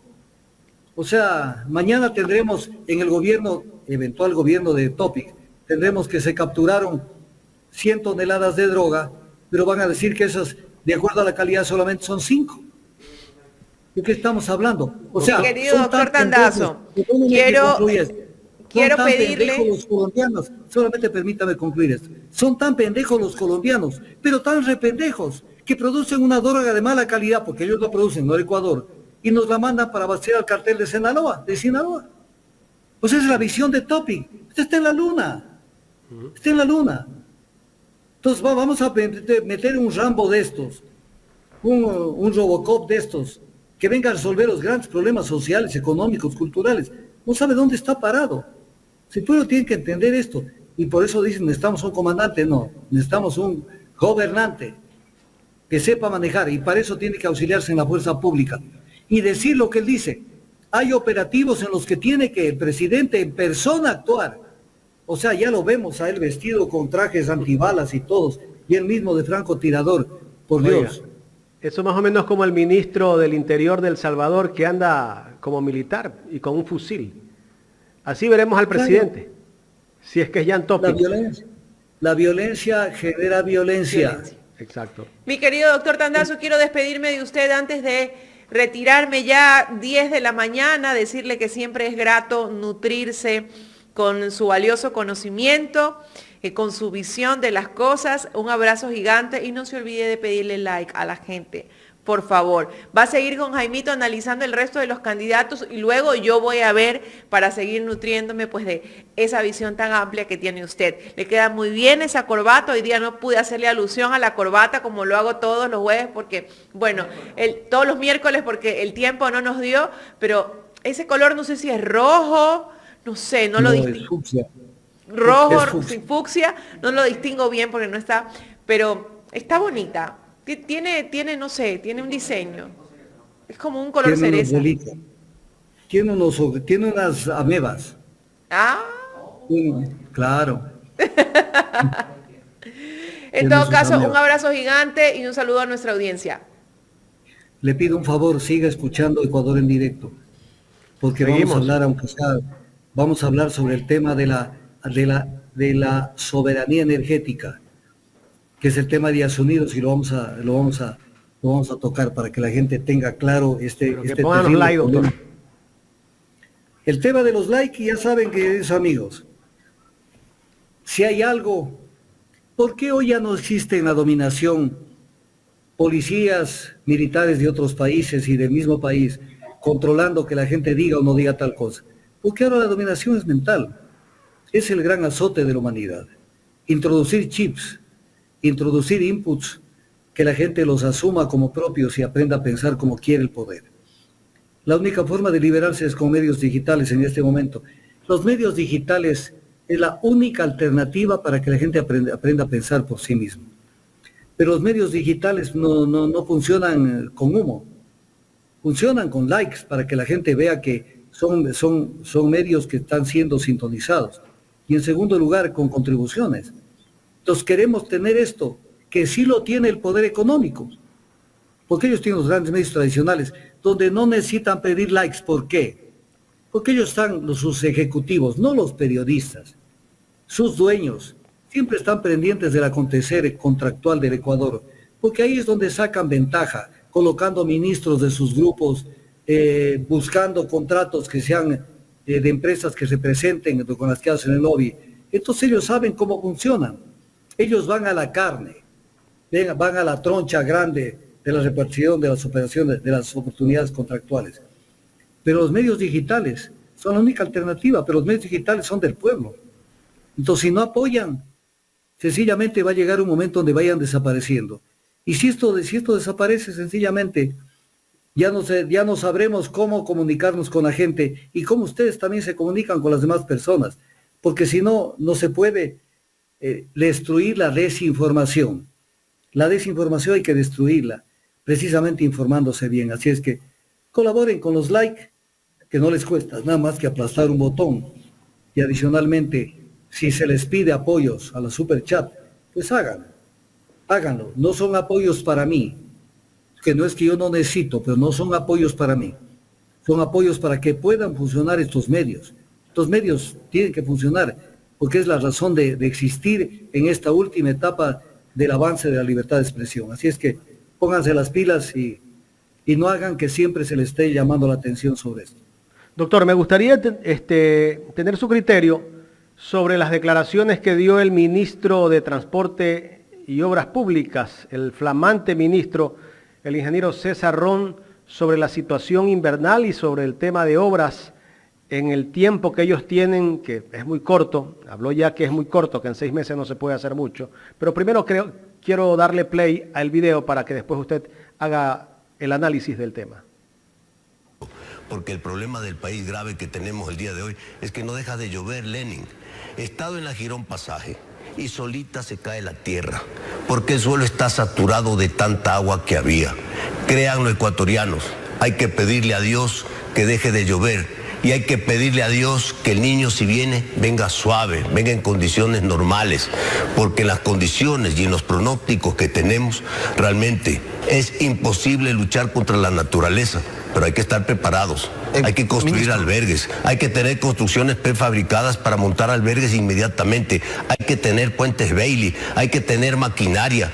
Así es que aquí hay que trabajar en muchos frentes y hay que trabajar conjuntamente con los gobiernos seccionales, porque el problema no es del ministerio solamente del gobierno, el problema es de todos los ecuatorianos. Hay que cuidar y no tapar las alcantarillas y tirar plásticos y basura. Hay que cuidar el país porque lo que se viene es muy grave. Hay que hacer una campaña y vamos a orientar una campaña en las próximas semanas porque el Ecuador tiene que saber que esto es de todos y que tenemos que tener conciencia los ecuatorianos del problema que se viene. Hay que pedirle a Diosito que no llueva mucho, doctor. A ver, aquí me permiten hacer este comentario. Dentro de la religión hay siempre dos visiones, la visión teísta y la visión deísta.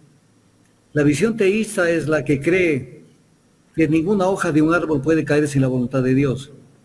Y entonces cuando se da una suerte de algún flagelo que se ve, o de algún impacto de fuerza mayor, un tsunami, un terremoto, el fenómeno del niño, lo que sea, entonces hay que rogarle a Dios. Y la visión deísta es la que dice que a Dios hay que dejarlo tranquilo, pero a la hora de trabajar hay que trabajar. Voy a poner un ejemplo.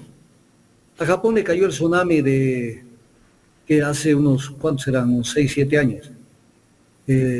¿Y qué hizo Japón? No se puso a sacar las vírgenes a las calles ni a pedirle a Diosito que resuelva los problemas. Lo que hicieron es reconstruir el país, se acabó. Entonces, eso pasó con los países europeos después de la Segunda Guerra Mundial. Hoy están mejores en infraestructura arquitectónica que la que tuvieron antes de la Segunda Guerra Mundial. Todos lo reconstruyeron. Acá no, acá tenemos que siempre estar diciendo que Diosito resuelva. Lo que dijo el ministro de Energía, que es un fiasco, Fernando Santos, que dijo que a Diosito hay que pedirle que haga tal o cual cosa. A Diosito hay que dejarlo tranquilo, necesitamos un gobierno que trabaje, que se prepare. Ahora, que venga el fenómeno del niño, pero si ni siquiera tuvieron plata para resolver los problemas del terremoto de Puná, ni para el tema de los deslaves de Alaucito.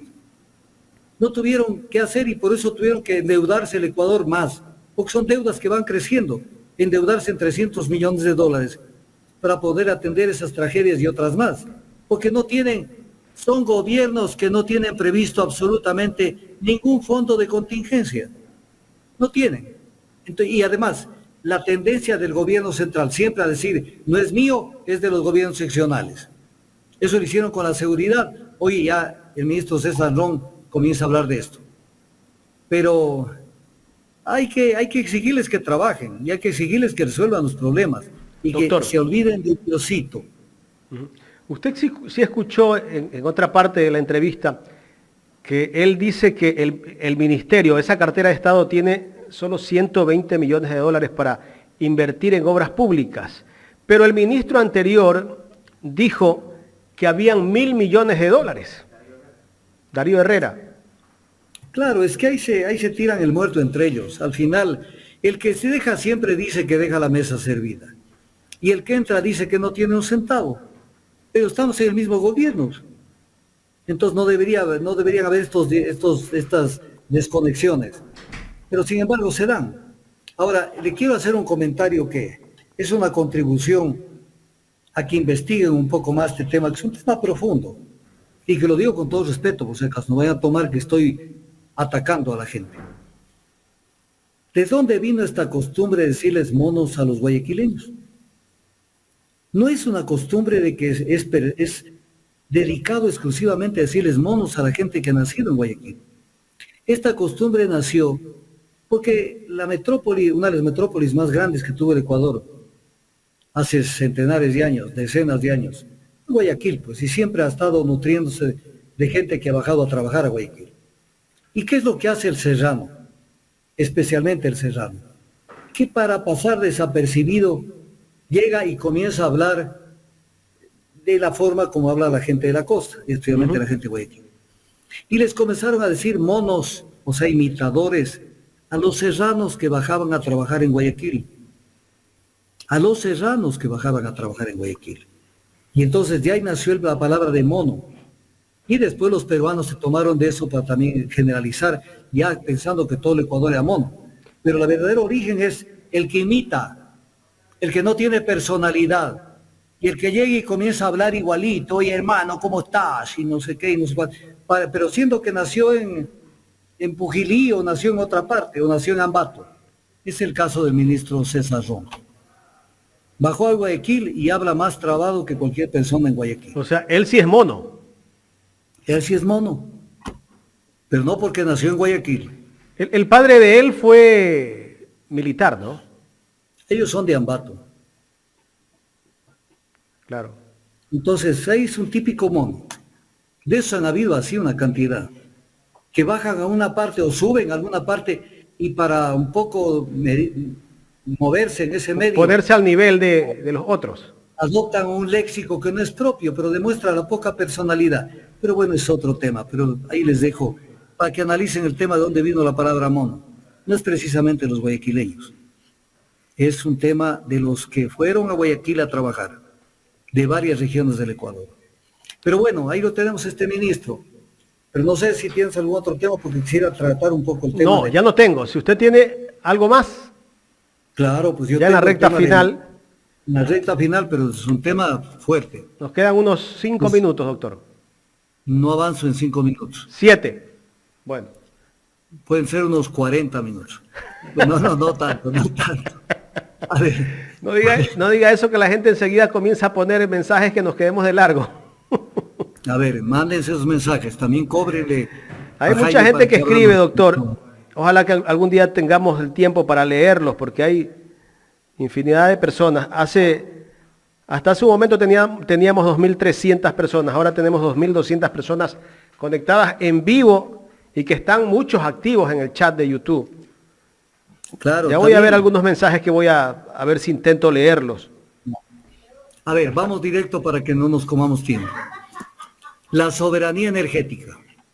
La Constitución de la República, y esto para los candidatos y para el pueblo y para los medios de comunicación. La Constitución de la República es norma obligatoria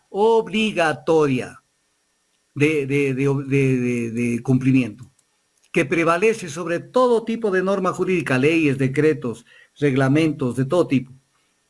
¿Qué dice en el artículo 284? Que la política económica tendrá los siguientes objetivos, y entre ellos habla de la soberanía energética, norma constitucional, soberanía energética, y también de mantener la estabilidad económica, y la estabilidad económica se consolida con la soberanía energética, porque si no hay que importar combustibles, y eso cuesta harto dinero. Artículo 304 de la Constitución, la política comercial tiene como objetivo que se garantice la soberanía energética. Y el artículo 334 de la Constitución dice que el Estado le corresponderá garantizar la soberanía energética. Entonces, soberanía energética, obligación. Entonces, no es que los candidatos y la gente, o sea, si me da la gana, lo hago, si no, no. ¿Cómo es la soberanía energética? Cuando somos autosustentables y autosostenidos, cuando no tenemos que importar energía. Entonces, sobre esto, la Corte Constitucional le falló al país con esta consulta de los Días Unidos. ¿Por qué?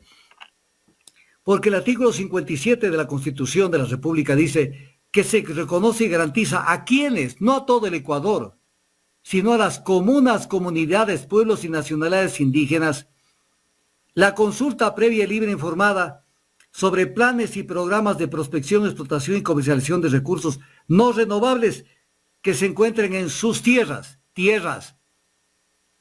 Entonces, ¿cómo es que viene la Corte Constitucional que se consulte a todo el Ecuador sobre si seguimos o no con el ITT? ¿Violaron la Constitución quién? La Corte Constitucional, porque tenían que decir, el procedimiento de consulta es a las comunidades que están asentadas en las tierras donde se va a hacer la explotación de recursos no renovables. La Corte Constitucional le falló al Ecuador. Hicieron política que no tenían por qué hacerlo.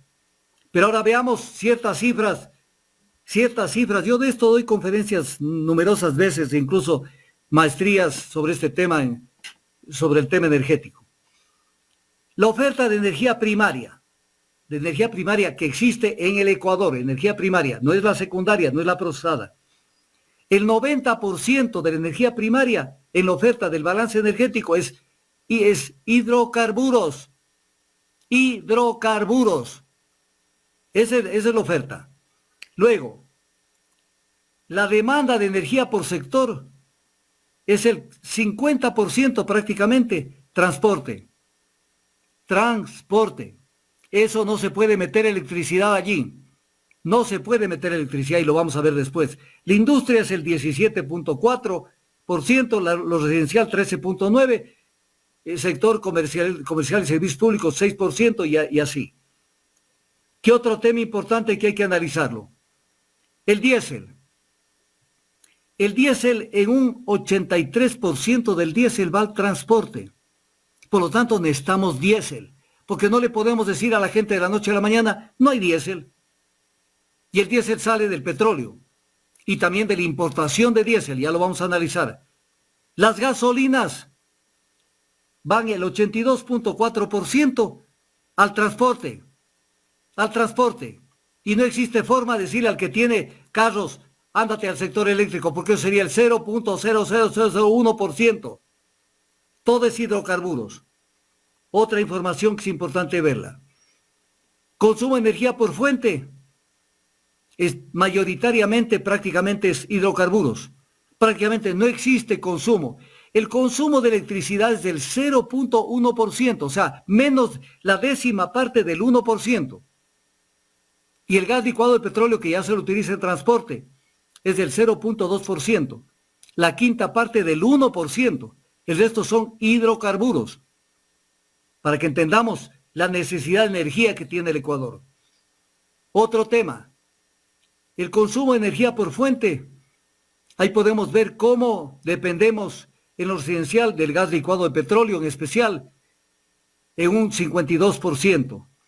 Pero en el tema del transporte, el transporte aéreo se lleva el 1% del transporte. No nos olvidemos que el transporte es más o menos el 50% del consumo energético global, de todas las energías, incluso de las energías importadas, que son diésel, gasolina, gas licuado de petróleo, etc.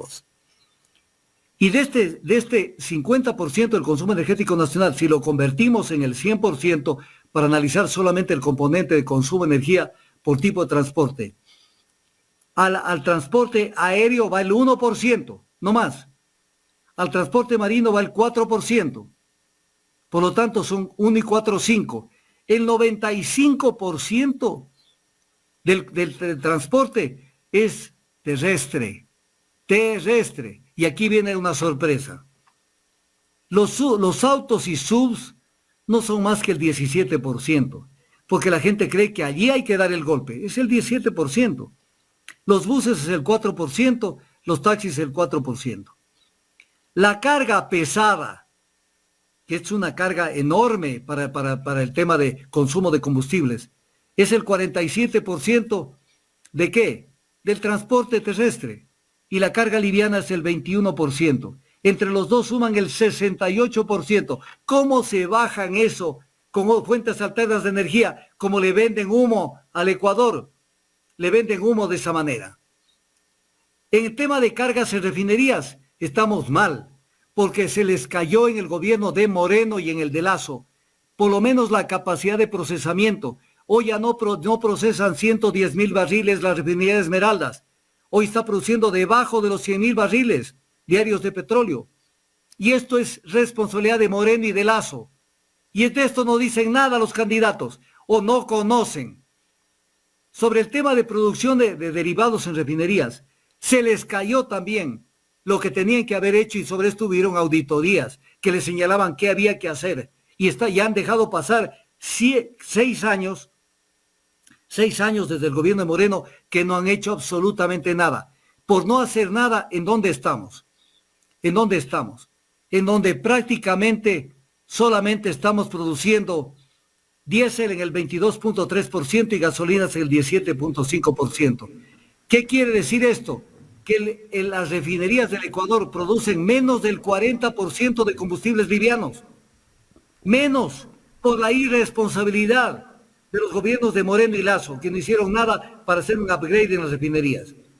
Y esto es gravísimo para el Ecuador, porque esto se traduce en la importación que tenemos que hacer, porque producimos jet fuel en cantidades astronómicas, 40%. Pero en lo que es importación, en el diésel, estamos importando el 65% del diésel que se consume en el Ecuador. En las gasolinas, el 62%. Y en el gas licuado de petróleo estamos importando el 85%. Entonces, con base en esto, ¿cómo se va a garantizar soberanía energética? Cerrando el ITT. Cerrando el ITT, ¿cómo va a garantizar soberanía energética? Si cada día dependemos más de las importaciones de combustibles y por lo menos el petróleo sirve ¿para qué? Para poder importar combustibles. Entonces, es una salvajada lo del tema de la consulta de los Días Unidos. Pero el tema no solamente va allá. En el tema eléctrico, cada año el Ecuador requiere más o menos 200 megavatios, porque crece la demanda eléctrica, 200 megavatios. Como no se ha hecho absolutamente nada en esa materia para seguir trabajando en hidroeléctricas, cada día dependemos más de la generación térmica, o sea, de la generación en base a hidrocarburos, generación eléctrica en base a hidrocarburos. Tanto que la capacidad instalada de generación eléctrica que está siendo actualizada está cercana al 40%. Pero no solamente vaya, sino que la generación de eléctrica por fuente está en el 78% de generación hidráulica y la térmica está en el 19%. Lo cual quiere decir que cada día dependemos más, va creciendo la dependencia de la generación térmica en términos reales, y eso es utilizar toda suerte de hidrocarburos para generar electricidad. Y no solamente todo es hidráulico, se está cayendo lo hidráulico.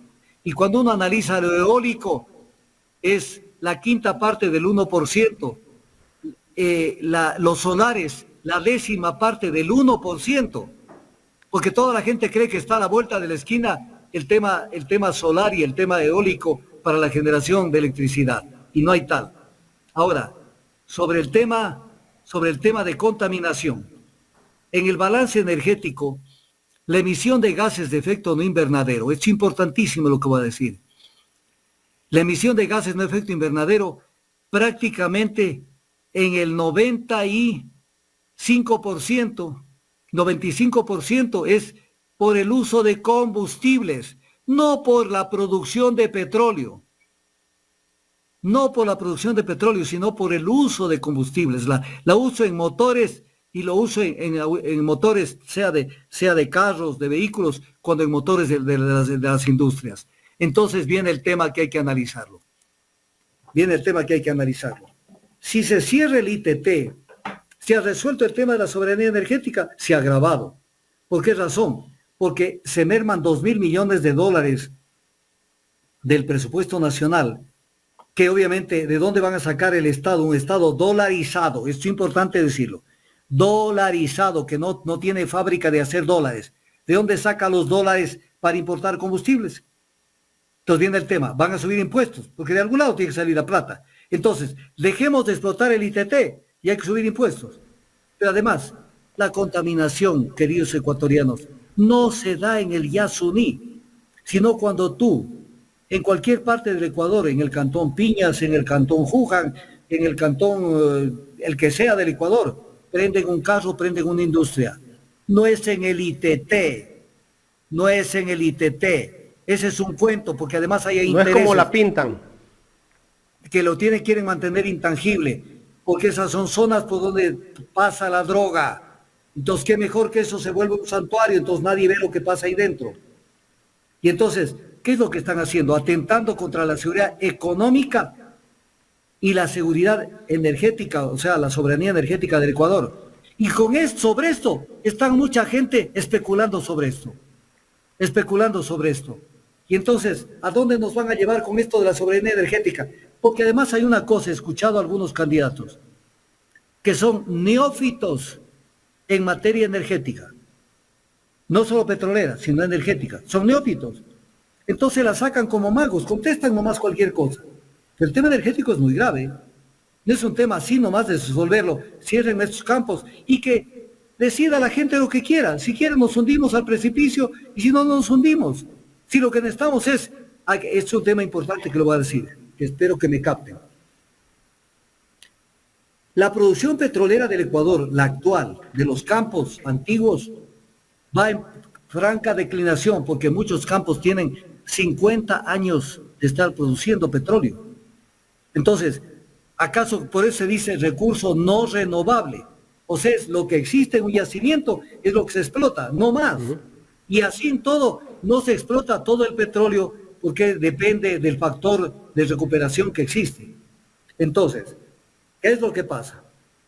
Que los campos viejos cada día producen menos, y no solo que producen menos, sino que producen a mayores costos, porque hay que utilizar métodos de recuperación secundaria.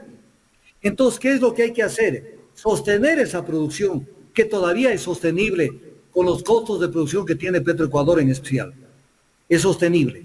Pero hay que ir migrando a otros campos para que esos campos vayan creciendo la producción que sustituya la producción que va cayendo. Y es el caso del ITT. Y es el caso de los campos del suroriente, del suroriente de la Amazonía. Entonces, no es que cerrando, y como dicen, que no se haga más perforación de pozos. ¿Y de dónde vamos a vivir? ¿Qué creen, que el petróleo va a desaparecer de aquí a mañana? Hubo un ex secretario para colmo de Semplades, o sea, andaba en la luna, que dijo por allá por el año del 2011, por allá, tal vez un poco menos, yo tengo grabado eso. Dijo, la idea es que para el año 2020, que ya pasó hace 3 años, no consumamos ningún combustible fósil. Estamos 2023 y la dependencia de los combustibles fósiles más bien se ha agravado. ¿Y ahora qué nos dicen? Que a la vuelta de la esquina ya no usaremos combustibles fósiles. Están locos de remate. Los cálculos sobre incremento del consumo de la producción de energía a partir de fuentes no renovables prevén que para el 2040 llegarán a cubrir el 4% de la demanda. 4%. Pero le venden a la gente que a la vuelta de la esquina ya estamos con el hidrógeno, ya estamos con no sé qué y con no sé cuánto. Tal vez para el 2100, doctor. Entonces viene el tema. Vean a los candidatos. Y al que te ofrezca ese tipo de humos te está llevando al precipicio. Porque claro, vende ante los electores, o sea, de alguna manera se posiciona como candidatos como Yaco Pérez y otros más. Entonces, es que tenemos que ir por un país no contaminado y no sé qué. Si acaso que vamos a resolver el tema con el ITT. Porque mientras el ITT se cierra o no se cierra, crece el consumo. Y crece el consumo en todos los cantones del Ecuador, pues. Entonces no le tomen del pelo con el tema del balance energético, y que no lo conocen además. Entonces, analicen, porque es como con un paciente. A un paciente no puede un médico coger y entrar y operarlo directamente. Al paciente dice, necesito radiografías, ecografías, examen de sangre, y ahora los exámenes son copiosos. Necesito todo esto para ver qué hago. En el caso del Ecuador, hay que analizar la economía y analizar el balance energético. Y analizado el balance energético, entonces decir, este paciente, ¿cómo lo vamos a manejar? No cerrando los campos del ITT, porque eso es hacerse la puñeta, es hacerse un harakiri. Y entonces, ahí los voy a ver en la campaña. Porque al que diga que eso hay que dejar bajo tierra, que no salgan con que ya salió un candidato a decir que el turismo y no sé qué, eso no resuelve nada, cobrándoles el IVA a los que van a una hostería X por el oriente. Con eso no se resuelve ni la millonésima parte de lo que se necesita para mantener un país. Entonces, soberanía energética. El mundo se mueve en base a energía. Y las energías se mueven y se consumen en función de costos. Porque claro, se puede consumir otro tipo de energías, pero viene la pregunta, ¿a qué costo? ¿Con qué tecnología? Voy a poner un ejemplo y con eso cierro el tema. Un vehículo eléctrico cuesta el doble, casi que un vehículo a gasolina. Ya, pero un temita del vehículo eléctrico. Pongamos que tiene, porque esto es así, y entiéndanme, un vehículo eléctrico no es que tiene para prenderle usted y interminablemente usted se va, por ejemplo... De Guayaquil a Quito, no tiene energía para eso. ¿Cuántas veces tendría que parar de Guayaquil viniendo a Quito con un carro de eso? 2 veces. Unas 4 veces de ida y unas 4 de regreso. pero no se carga pues como la gasolina que usted le mete en el surtidor y en unos 3, 4 minutos está cargado el tanque. No, pues ahí parquéese unas 4 a 6 horas en una electrolinera o en alguna parte para que se cargue su Y vehículo. si es que hay. Entonces, ¿cuántas paradas usted tiene que hacer para poder ir y regresar? O sea, no vendan humo, pero la humanidad algún día llorará sangre por haber perdido el petróleo. Porque el petróleo no solamente es energía, es también la materia prima más importante de toda la humanidad. Voy a poner su ejemplo y con eso cierro el tema. Las llantas. Cuando nacieron los carros, se comenzaron a fabricar carros, se fabricaban las llantas con el caucho que se explotaba especialmente en Manaus, Brasil. Pero ya llegó el mundo donde se necesitaba más caucho. Y ahora el caucho es sintético. Se produce en base al petróleo. Y entonces, ¿qué haríamos con los miles de millones de carros que circulan por el planeta? ¿Dónde habrían llantas para, en base a plantas de caucho, poner llantas? Si uno ve el porvenir, el futuro de la Tierra, es terrible. Sin petróleo, ¿a dónde vamos a ir? Algún día se llorará sangre. Las pinturas, para poner un ejemplo, las pinturas son hechas en base a petróleo, la ropa es en base a petróleo. Sin pinturas, tendríamos unas ciudades grises, que no puedan tener ningún tipo de pinturas. O sea, y ahí viene el tema, la Los maldición lentes, de la... doctor. ¿Cómo? Los lentes que cargamos. Todo lo plástico, todo es, en última instancia, tiene algo que ver con fibra. La ropa tiene mucho de fibra. Entonces, ¿de qué estamos hablando? ¿De qué estamos hablando? Entonces, tendríamos que pero andar no- ya como en la época primitiva, si es que alguno de estos ambientalistas llega al poder. Pero si andamos como en época primitiva, con esto de la identidad de género, sálvese quien puede. Doctor, siempre interesante estos diálogos, estos análisis que hacemos todas las semanas aquí en Ecuador en directo. Gracias, Jaime. Siempre encantado. Y espero que Carlita haya escuchado la finalización de esto que es importante. Seguro que sí. Para entender. Y hay muchos temas que se quedan en el tintero.